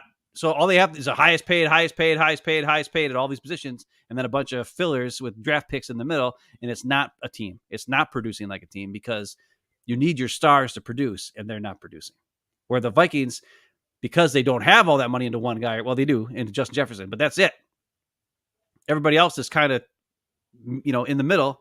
Yeah. And they're working together as a team to win games. And they're not perfect. Nope. But when one guy falls down, another guy's there to pick it up. Like when you have good football players who aren't superstars, maybe one guy's not, like they're not going to have game-breaking plays, but they also don't have back-breaking plays. And the Packers, on the other hand, have a lot of back-breaking plays because when their stars don't perform, it's a back-breaking play against you. That's a good point. What if Sam Darnold keeps it up, is league MVP? What do they do next year? They better I don't know. I don't think Sam Darnold would. See, that's the thing. It's so funny when you look at guys like Baker Mayfield. Baker had a great game. He's proven to be a winner. He's proven more to me than Jordan Love ever did. But he's making Baker Mayfield is making $20 million a year. Jordan Love's making $55 after he had 8 good games. Remember 2 years ago when there was the thoughts that Rodgers may get traded to Denver, and it was floating around like maybe get Baker Mayfield on the Packers? I was excited about that, actually. He's looked pretty good. Like the guy just plays. He's a good football player. Yeah, he's got a little Brett Favre in him, which scares me. But but what I'm saying is this: a guy like Sam Darnold, he'll have a great year this year, but he won't get the total credit. Whatever his team signs him, he'll get like a $25 million deal or a $20 million deal, or he'll get a prove it 1 year deal for, like Baker had to sign last year before he'll get the full, 3 or 4 year deal for $20 million a year, whatever like Baker has now. It's the same thing. Even though he's going to be proving it now for a year, he's been in the league for quite a while and has actually started games and has shown that he can lead a team. He won't come close to the Jordan Love $55 million after he only played 8 good games. It's confusing to me as a human being that one guy can show up for like for 2 months and get paid like he's a veteran Super Bowl winning Pro Bowler, and another guy who can be crapped on by his team, bounced around the league a couple of years, produced everywhere he goes, is a true leader of men, and a little bit crazy, and proven himself with the team, and he only commands a $20 million a year deal. Yeah, Baker. Yeah, it's confusing. That's all. And Sam Darnold, like I will say this, Kevin O'Connell just has propped up all these guys and embraces them, and gives them a lot of good juju, and it's working. So I don't know. We'll see what happens. But now we do have some things to get through from this game, and then we'll talk a little bit of NFL drama, and then we'll be out. And now it's time for the Haifman Bros Silent but Deadly Player of the Week.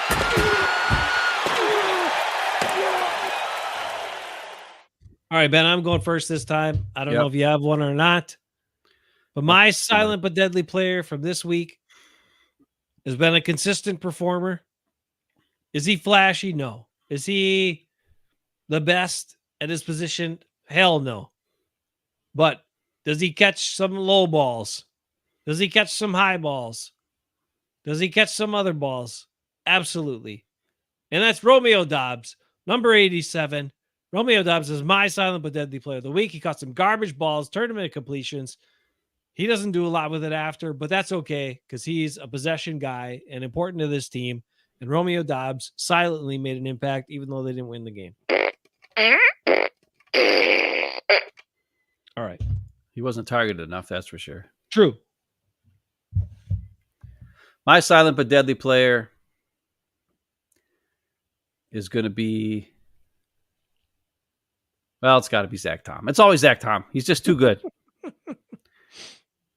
He's always good. The Vikings were leading the league in sacks coming into the game, and Jordan Love was injured. And based on from what I saw, it looked like he had a pretty dang good pocket most of the game.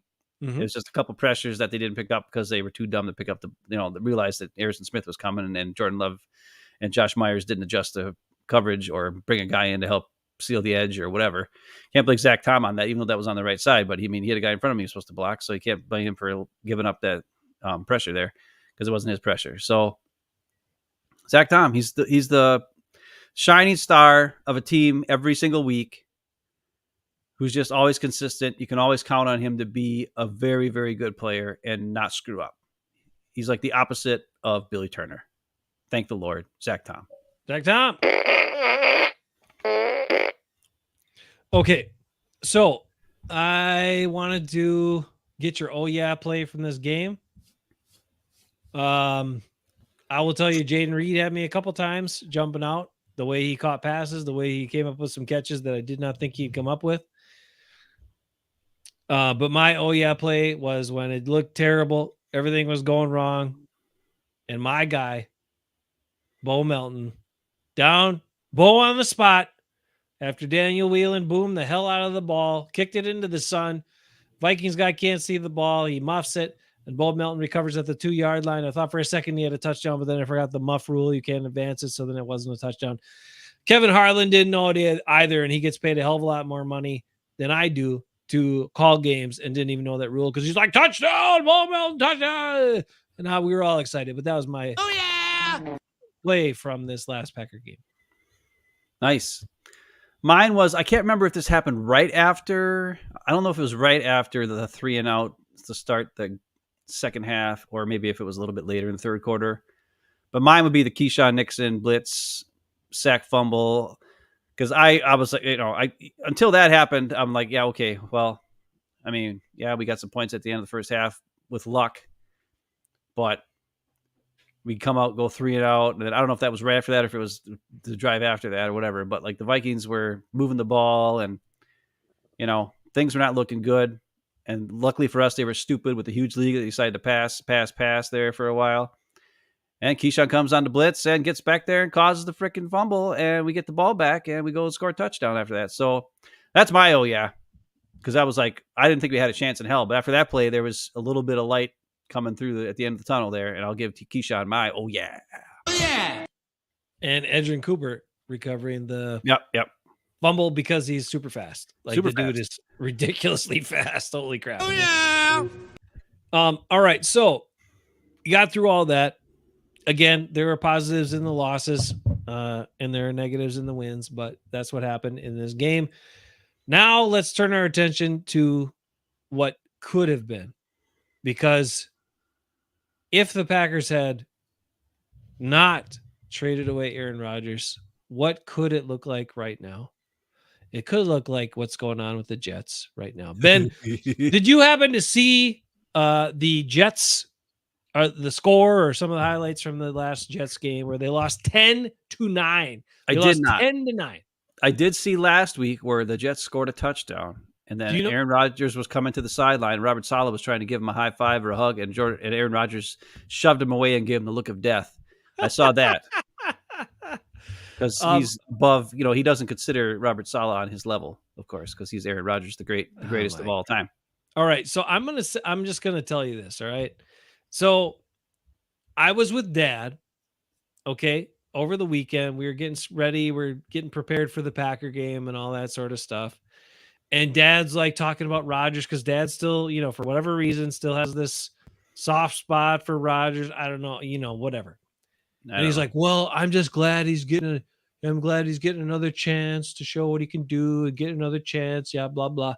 And the Jets fans, after last week's game where Rodgers threw some pinpoint passes and got the checks and got the right reads and did his Rodgers thing and looked pretty good and they won the game. The Jets fans are like, "This is competent quarterback play.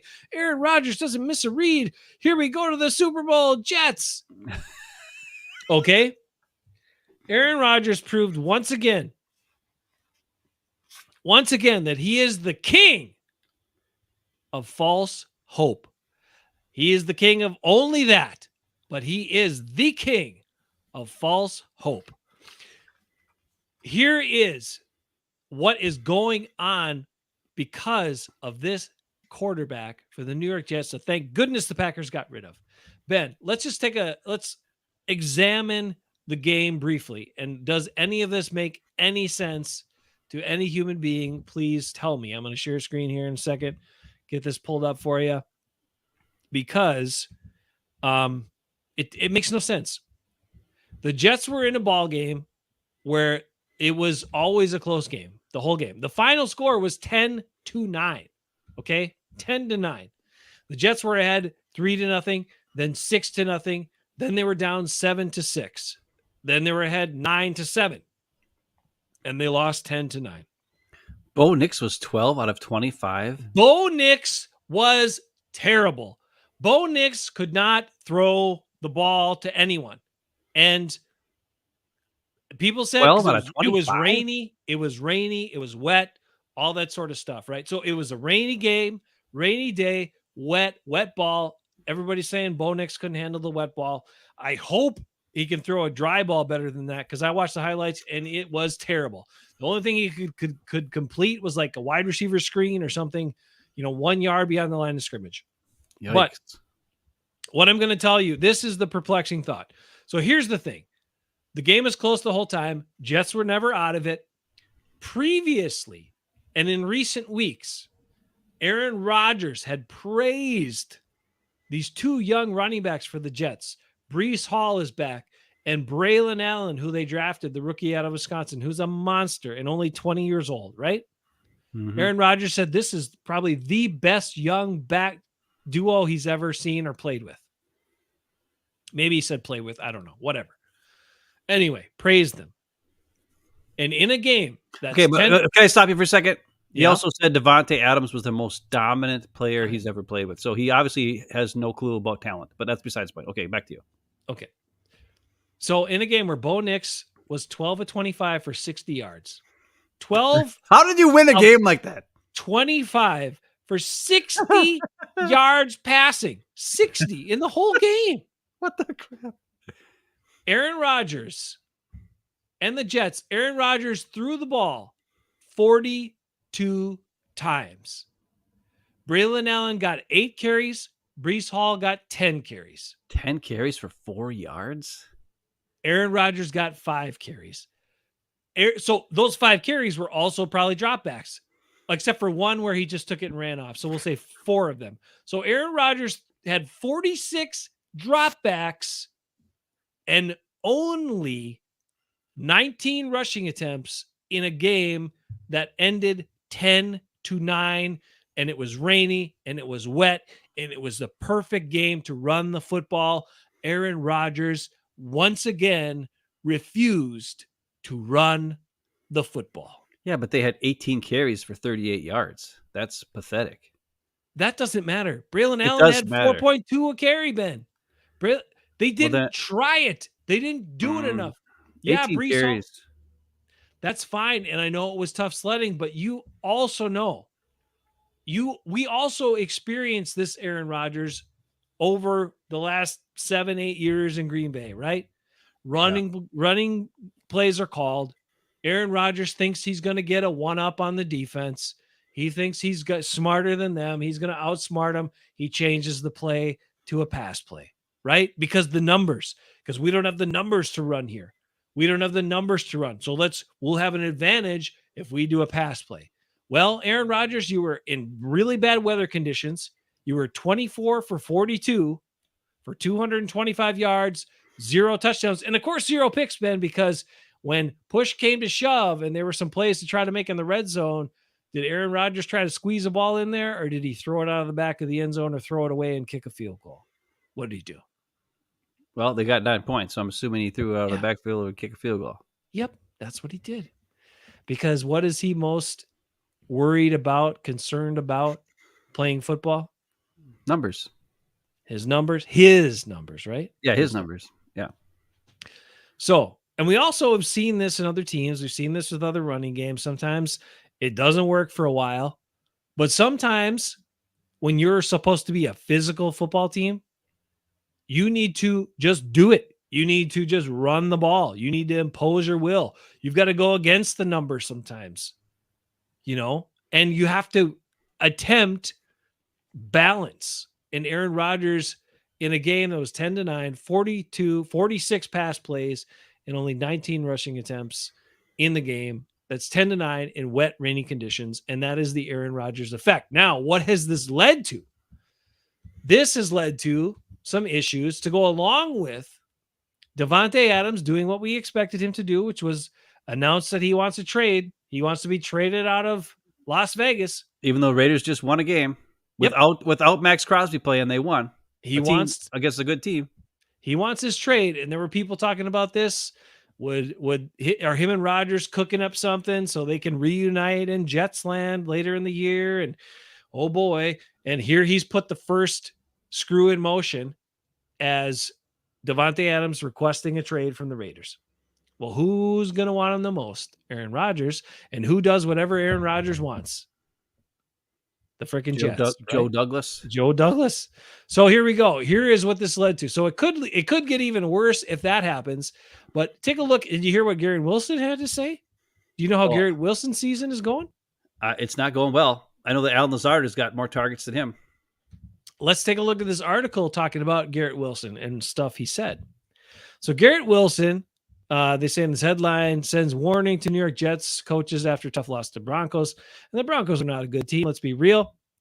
So Garrett Wilson says, blah, blah, blah. Here in the article, they're thinking they're going to have a big season. Garrett Wilson was supposed to be, emerging with Aaron Rodgers as his quarterback and taking to the next level. Remember, in his rookie season with Zach Wilson as his quarterback, he almost had 1,000 yards receiving, right, in his rookie season. Mm-hmm. Right now, he's got 191 yards through 4 games and 1 touchdown, ranking 41st in receiving yards through 4 games. And the camera has panned over to him looking frustrated on more than one occasion, with his latest words sending a message to the Jets coaches and all of this. And this is where, again, it's the Aaron Rodgers effect. When asked about the team's offensive struggles, Wilson said, "I don't think we do a lot of different stuff, to be honest. When I watch football on Sundays, I see a lot of teams who mix it up and stuff like that. I don't feel like we do that." What does that sound like to you, Ben? Well, it sounds like Aaron Rodgers saying he doesn't want to run Matt LaFleur's offense. And now he does. He didn't. And last year he didn't want to run, or now he's running the Aaron Rodgers offense. Yep. Which And is then boring. Then he goes on to say, I think we know our identity. So he's trying to cover a little bit. It's Yep. just about going out there and executing it or figuring out if it's going to work. I don't think we're trying a lot of different things, which is also the Aaron Rodgers way. Then he says, I know personally my route tree hasn't been what it has been the last 2 years as far as the stuff I've been running. It's just about figuring out if it's the right identity and whether it's going to win games. Garrett Wilson. We knew this was coming, right? We knew this was coming. Everybody talked about, oh my God, Rodgers with Garrett Wilson, and look how great it looks in practice, and blah, blah, blah. And he's going to teach him the ins and outs of the game, right, Ben? And Garrett Wilson's going to be taking that next level because now he has this Hall of Fame quarterback. Well, what is Aaron Rodgers doing to Garrett Wilson? He is holding him down. He's making him run dumb routes where he doesn't do anything. And he's throwing the ball to Allen Lazard way more. Allen Lazard is the team's leader in receiving yards, and the Jets are scheming up plays for Allen Lazard on third down. I don't think the Jets Garrett are Wilson. scheming up plays. I think Aaron Rodgers is scheming up plays for Allen Lazard. Rodgers is scheming up plays. Even though, get this, Lazard has got the most targets. Rodgers is going to Lazard on third down, going to him way more. Wilson still ranks 8th in the NFL in route win shares. Getting open when he's running, his route is almost 40. It's like 41.4%. So he is 8th among receivers in getting open on all of his opportunities. And Rodgers is not throwing him the ball because he's throwing to his guy. Rodgers never throws to the open guy. He throws to his guy. And now you're telling me Devontae Adams put it in motion that he's going to go to the Jets. And well, what is going to happen to if I was Garrett Wilson, if I was him, I would say, you better put me in part of that trade. Like if I was Garrett Wilson, I'm saying, if you're bringing Devontae Adams to New York, you better be shipping me to LA or to Las Vegas. Because I am not going to be playing second fiddle for some old piece of crap who, who's got his nose up Rodgers' ass. Like, it ain't happening. The thing that's really interesting, though, that I've been following this week, I didn't know any about the running gate backs and all this Garrett Wilson not getting targeted. This week, there was something happened with Rodgers and the offensive line where, oh, yeah. You know how he's always like sitting there and he waits till the last second and he goes, Hut! Green 19, Green 19, Hut! Well, apparently there was 5 false starts by his own offensive line in this last game in the bad conditions. And after the game, the reporters asked Robert Saleh about that. And Robert Saleh said, yeah, well, I mean, I don't know. I mean, we might have to switch some stuff up with the cadence because we can't be jumping off sides we can't be jumping early all the time. It's dumb. I mean, it's putting us in terrible conditions, down distance. That's pretty much all he said. And then the reporters go right to Rodgers. They're like, hey, Robert Saleh said you got to change your cadence because you're the reason why you guys are jumping off sides. And then the very next day, and then Rodgers like, I'm going to do whatever the hell I want. And then the very next day, you just hold people accountable. Yeah. How about we hold the guy who jumps off sides? It's his fault, not my fault. He needs to not jump off sides. And then the very next day, Robert Saleh comes out with his tail between his legs. And he's like, well, I was just more about the operation. It wasn't really necessarily about the cadence and stuff and blah, blah, blah. And it's just, how did Matt LaFleur, isn't Robert Saleh his best man at his wedding? Yeah. Isn't Matt LaFleur and Robert Saleh best friends? How did he not tell him? If I was Robert Saleh, guess what? Matt LaFleur, you're not my friend anymore. You tricked us. You tricked us. Because you knew we were the only team desperate enough to trade for that sack of crap diva baby. And you didn't warn me about it. You didn't say, nope, don't do it. LaFleur knows all this. LaFleur knows you have to be, as Mike Florio says, be careful what you say around the delicate genius. Because he put you on the island in that book that was written this summer that came out right before the season started. There's a chapter, Out of the Darkness, Aaron Rodgers book. One of the things was this island. But whenever Aaron Rodgers feels like he gets slighted or something, he's done. He's done with you, and he puts you on the island of discontent. That's where his parents are. That's where his brother is. That's where are a whole bunch of other people, because nobody knows, because he's a freaking diva baby narcissist who obviously is 40 years old, and has no family because he shunned them all and put them on an island. He has no wife, no children, no nothing, because nobody can stand him. How you as the Jets couldn't figure out that this guy is a head case and a toxic freaking destroyer of teams, I don't know. They were so desperate. And now Robert Saleh's got to deal with this crap. And maybe I'll say this. Maybe I'll say that maybe Matt LaFleur contacted Robert Saleh, was like, hey, listen, when I had Hackett, he was like a buffer for me. Like, he helped me get through to him. So you got to sign Hackett so that you can, as offense coordinator, before you trade for Rodgers, so that you have a buffer, and it'll help you deal with this crazy freaking SOB, right? And maybe he told Saleh that, and Saleh's like, okay, yeah, good idea. But the problem is, LaFleur never told him that Rodgers runs the show. LaFleur didn't tell him that you lose all power. You walk into a situation and you're no longer the guy. Or you never are the guy. LaFleur showed up and he was just second fiddle right from the start because it's Rodgers' team. Everybody knew that. Alan Lazard, $44 million for 4 years. And the Jets did everything they could. And if I was Robert Saleh, I would be like, Matt LaFleur, you're on my island, buddy. How could you not warn me about this guy? Now, how did they didn't know about it from just looking? Like, we knew from just looking. I mean, I did. I've been saying it for 7 years. I don't know how long I've been saying it. You were fooled. But you finally figured it out. But I knew all along. Well, not all along. Not until Jordy was 2014. Yeah. 2014 was his breaking point. Well, no, it was 16. 2016 when they 14, lost. Whenever they lost to the Seahawks, that was 14. Oh, yeah, okay, that was 14.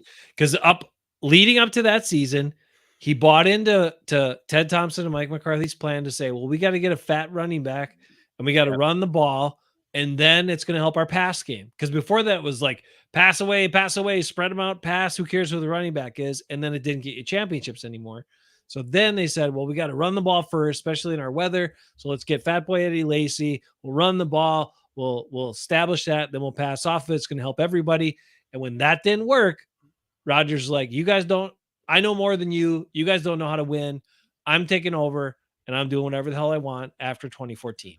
He did. And that created this monster. And in 2018, he threw the ball away 51 times out of bounds on third down. Oh, third down, yeah. During that season to end drives. People don't know this stuff because they don't think about it. But guys like me who go and check it out know. He purposely ended drives by throwing the ball away on third down, which cost Mike McCarthy his job because he wanted McCarthy out. And he got him out. Mm-hmm. You ever wonder how the Packers went from 4 wins to all of a sudden 13 wins the next year when they only signed Zadarius and frickin' Amos and Preston? Who also was one of the guys Rodgers had to have signed with the Jets, right? And then he couldn't even make the team. Oh, he couldn't make the team. He wasn't. He's over the hill. And that's fine. I mean, Amos was a good guy too, but that's besides. He's a good guy, but just not that good of a player. Bottom line is this: the Jets, we tricked you. Sorry, guys. Sorry, Jets fans. We knew it. If you would have watched our show, you would have known. If any Jets fan would have found, and nobody wants to watch, it's fine. We got 177 views. I talk like a third grader, apparently. Some guy said that's fine. That was my goal. I don't care. I might talk like a third grader, but I got the intelligence of a genius. So screw you, buddy. You know what third graders do, though? Talk the truth. They tell you the truth. That's right. That's what we do. You might not want to hear it, fans, but we tell you the truth. And I told you the truth about Aaron Rodgers this whole time we've had this show, basically. And now the Jets are freaking screwed. They're screwed. Their coach he's standing on one leg right now. Rodgers just chopped off his other leg at the knee. He runs the offense. He runs the team. Eventually, Devontae Adams will be a Jet, and hopefully Garrett Wilson will be like, dude, you better put me as part of this trade. And then that'll be, and then he'll be happy he'll be with the Raiders, and they'll have a way better receiver then, I guess. I never liked Garrett Wilson. I didn't like how he always jumped. It's just that gauntlet drill always bothered me about him. Yeah. when he had to jump every time when the ball was coming to him. I'm like, why does he have to leave his feet to catch a ball? He should be able to run in stride and just catch it and keep going. He is pretty He's- quick and can get open. He is quick. Yeah. I know, but he's one of those jump to catch guys. Right. He's a Antonio hands, except But that's better than Devontae sometimes, right? Who just catches it and goes out of bounds or lays down. well, but now with the Raiders, he didn't. Especially with Derek Carr, he would catch it and run 25 more yards for a touchdown. It's If he gets- amazing how many more yards after the catch he had with Derek Carr than he had his whole career with Aaron Rodgers. So let me ask you this: is Devontae Adams right now? Maybe he wants to get Yeah. traded to the New Is Orleans. he Saints. is he a Hall of Fame receiver right now? No. Okay, so then is this because you know what'll happen? Aaron Rodgers is in total control, right? If Devontae Adams comes to the Jets, the fan base is all excited. It'll be 12-17, 12-17, 12-17, over and over again. And that could give Devontae Adams the numbers to cement himself as a Hall of I don't Famer. care. Well, If if he's but on the Jets, Rodgers will feed him because he always feeds him. That's fine. Exactly. And that's what he wants. Well, yeah, that's what he wants. So what I'm saying is He doesn't care about winning. That's obvious because the Raiders This- are winning. Or they've been winning a couple. They're not losers. if he gets paid a crap load of money and gets his numbers and becomes a Hall of Famer, that's what he wants in the end, right? So Yeah, what he wants money and stats. and what will happen in the end? It'll look good in some games, right? Like it did for the Packers. They'll beat the bad teams. They'll have Yeah. a winning record. They might he'll make look the great. playoffs. And then the playoffs, they look like crap. Like he is, like the 49ers took him out of the game. Yep. He drops a wide open touchdown in the Tampa Bay playoff game. Yet nobody talked about that. They just talk about how Matt LaFleur decided to kick the field goal. How So- about earlier in the game when Devontae dropped the freaking touchdown? Mhm. Nobody So talked about that is the best case scenario for the Jets. If Is I that was Devontae, I would want to go to New Orleans and hang out with my buddy Derek Carr again. Too many other receivers there, though. He's not going to get fed the same. Yeah. Does Does he want to win or does he want to be? Did you watch the wide receiver thing? Yes, I did. What did it show you about Devontae Adams? It showed us that after they won the game and he didn't have a good game, his first thing was, "I'm not used to stats like this." But How it looks. He cares about But- how it looks more Yeah, than I know. the end result for the team. That's why he was a perfect fit with Rodgers. Yep. They didn't care about winning. They just cared about being number one paid wide receiver in the league. And they cared about their numbers. And Yeah. if they won, if that helped them win, great. But if it didn't, as long as they got their numbers, and Well, Judah Type says he wants to win. I'm He sure does. I'm sure he wants to win. But I think if it came down to winning or getting his targets and getting his paycheck, he'd choose targets and paycheck and status. He'd choose status over winning. Chris Sims also pointed this out again with Rodgers. Yeah. Dumping the ball off, throwing it not in the middle of the field once I've again. been saying that for 5 years. Why does Chris Sims get the freaking credit? Because he's a big damn guy. No, I'm just saying. I'm a he guy keeps- because 100 people he- watch us, and I've been showing it on freaking video for 5 years. How he never throws the ball to the middle of the field. He Yeah. never has anticipation throws. He only throws deep shots to the outside on one-on-one freaking routes. Yeah, no shit, Chris Sims. I've been saying it for 5 years. It's because he doesn't want the picks, right? That's why. Yes. Because if you throw it over the middle, sometimes bad stuff happens. At least Jordan Love is willing to throw some picks. Yeah, but a lot of times Now- good stuff happens, but He's sometimes also- bad stuff. He's also, losing us games, but still, he's willing to throw some picks.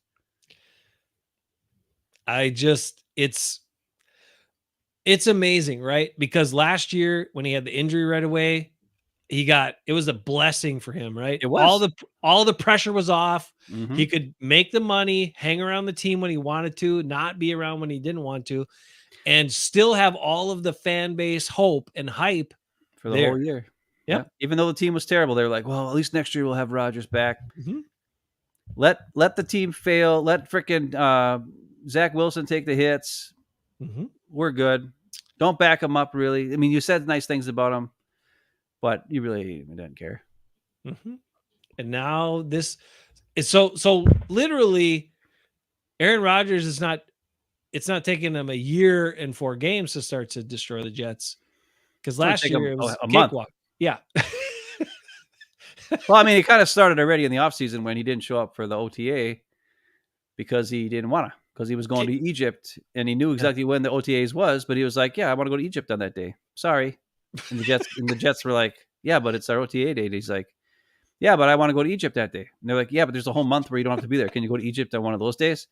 And he's like, no, I want to go on OTA weekend. And the Jets were like, but why can't you just wait like a couple days and go after the OTAs are done? And Aaron Rodgers is like, because it's me. I'm Aaron Rodgers. I do what the fuck I want. And they should have figured it out then. I feel bad. And they probably did figure it out then. Yeah, but I feel bad for their fans because they've been through so many bad things. It's bad, but it's bad.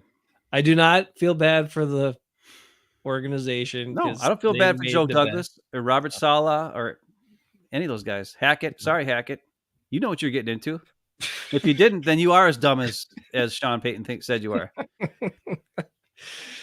So, so glad he's not a Packer anymore. It's great that way, but it's hard. It's and for Packer fans, it's hard to see all the changes. Like Aaron Jones gone, Rasul gone. Yeah. And a lot of these fans aren't as into weeds as we are and don't watch every single play 5 times like nerds, and they just they think Rodgers. I don't know. You froze up. I'm not sure what happened there. So I'm going to come back, bring you back. Are you still frozen? Are you coming back? I'm not sure. But I'll finish your point, which is a lot of fans probably aren't as deep into it as us. And Rodgers made some great... ever. And when he was gone, I think you're back now. Okay. What were you saying? You're back. I was just saying, I hope that Packer fans now have a closure. Mm-hmm. I think they started already last year. Sure. I'd say half of the fans were like, yeah, thank God he's gone, because it was the last couple of years. The last year was like, wow, he's a dick. Now I think 100% of the fans are like, wow, he's a dick. And it's interesting. I wonder what the reception will be like when he finally comes back and does the whole retirement Lambeau Field thing, like Bart Favre, of course. Yeah, the great Barf Favre. I know his name's Brett Favre. I say Barf and Bart because it's funny. I'm an ass. Anybody who thinks I'm an idiot, I'm not an idiot. Anyways, one thing's for certain: Mark Murphy will be glad he does not have to be there for that. No, but I wonder what the reception will be like, because, even with Favre getting traded and the fans hating the Packers for it, but then he went to the Jets to stick it to the pack, and then they hated Favre for going playing for the Vikings, and blah blah blah. Still, they had won a Super Bowl with Rodgers. So because of that, winning that Super Bowl, all had been forgiven with Favre, because everybody was like, Super Bowl high, wee. So it didn't matter anymore. Everybody was like, oh, Favre, he's so great. He was so great. Oh, yeah, he was so great. And unless Love wins the Super Bowl, which based on his performance on Sunday, I don't think that's happening. And Goody's GMing, I don't think that's happening. So it's going to be interesting. And I think the way Rodgers left, where I think half the fans were like, yeah, we're done. Thanks. Bye. And now almost most of the fans are like, wow, he dodged a freaking bullet at the end here. I don't know what kind of reception he'd get when he comes back, because I think it's interesting. I don't know if he'll have the same. I don't know. Maybe he'll have a great reception. I don't know. I mean, I'm sure there'll be enough fans to fill it up that would be nice to him, but I sure as hell wouldn't be. Time fades a lot of memories. And people remember generally the stuff they want to. So I think there will be, it will be a positive thing and a favorable thing. But for me, for my taste, I'd be fine if they just don't even bring him back. Well, I think it's interesting if the team. I think there's 2 ways where it could be a positive. Is if the Packers do win a Super Bowl. Yep. In the next couple of years, well then he'll come back and it'll be like, yeah, oh yeah, Rodgers won a Super Bowl too. Okay, well, whatever. And they'll be, and everybody will be on a high. And the other thing would be is if the team stinks and sucks balls, and Jordan Love's throwing picks like a ding dong and doing some crap like he's done this last, and they don't win games and they're not getting to the playoffs, and they get knocked out, or they're who knows, and they stink. And then he comes back, then he'll get a good reception because the team stinks, and they'll be like, remember when Rodgers was here and we won and stuff, So he's really got 2 ways. He's only got one way where it could be bad, is if the team is continuously good and in the playoffs, and doesn't get to the Super Bowl. And even then, he might, you know what? He'll be fine. Because even if he's crazy and a lunatic, Yep. you're right. In 5 years after he retires, when they'll bring him back to the 4th year because they'll know that as soon as he's a Hall of Fame on the Hall of Fame vote, he'll get in. So they got to make sure he retires as a Packer and into the Packer Hall of Fame before he's a Super Bowl Hall of Fame. So that 4th year after he retires, they'll bring him back, and fans will be fine no matter what happens, and it'll be fine. Yep. Yeah, And you're right. They'll show all the highlight plays and all the memorable moments. And Never had a bad play. Never did a dumb Right. thing. Never threw the ball away 51 times on 3rd down to get your coach fired. Never did any of that. Hey, speaking of one odd thing before we go, which is what happened to all those like wide receiver end around and jet sweeps and stuff? Just because Jordan Love was in, we couldn't do those in this last game? Because those worked pretty good in the other games. Well, they were down by a whole bunch of points. Oh, God. Okay. Matt LaFleur, you know how Matt LaFleur is. If the No. game doesn't go exactly as he scripts it, He doesn't know what to do. Yeah, it chucks up to Chuck I don't it know up what's there. going on. I don't know what's going on. Let's just do whatever. And if his plan doesn't work, he can't come up with a new plan. That's for sure. He's only comes up with one plan. If that don't work, it's done. Oh boy. So, Well, at least they got an easier one here this week with the hobbled Rams and. well, I will stuff, say this right? too. Hey, real quick, in comparison between the Jordan Love Matt LaFleur teams and the Aaron Rodgers Matt LaFleur teams, one thing we can say is the losses have not been as blowouty That's true. because Rodgers gives up after he's down by 2 scores because he doesn't want to try anymore to throw. He won't throw a pick, so he's just like, nah, I'm done. Where at least Jordan Love fights till the end. I'll give Jordan Love that. He fights till the end. Yep. And against the Saints, he actually won. Right. So, but there haven't been half as many freaking 20-point blowouts as there was with the Aaron Rodgers Matt LaFleur era. So that's a plus, I guess. I'll say that's a good point. That's a good point. All right. Well, they should take care of business against the Rams. Rams are kind of a mess right now and playing not very good. But it is Sean McVay. His team will play hard. They'll play hard. It's Matt LaFleur against one of the guys who is his bugaboo. Yeah. Though he has beat him in the playoffs. Yep. Every time he's seen him in the playoffs, so I don't know. Yeah. But this time it's not at Lambeau, so I don't know. I think this is the first time they're playing in LA against the Rams, right? Yeah. But the last bunch of times they played him in Green Bay. It was like 3 times they played him, and all of his been in Green Bay. Right. Yeah. Yeah, because playoffs are in there too. So yeah.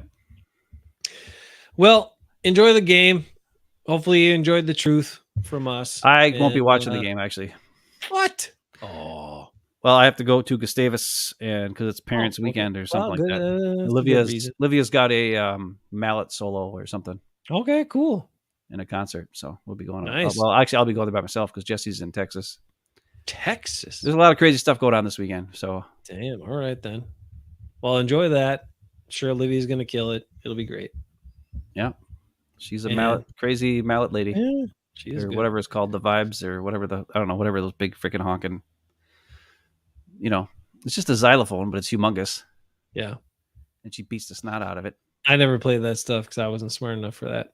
Well, you got to have good hand-eye coordination, and you got to be quick. Yep.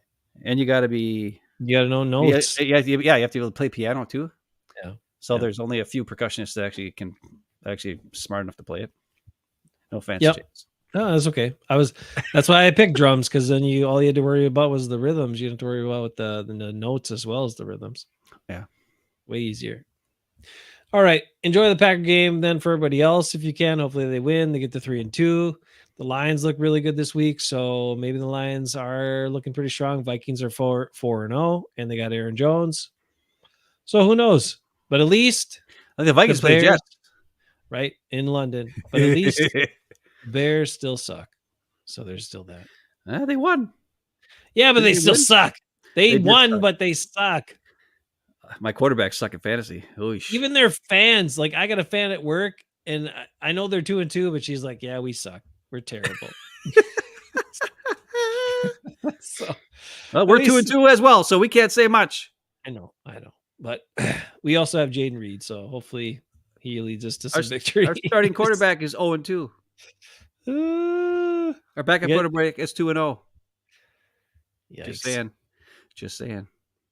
All right, but at least we got Jaden Reed, Ephraim's new favorite player. Everybody enjoy the game. We will catch you next week. Tell me why Lost your heart.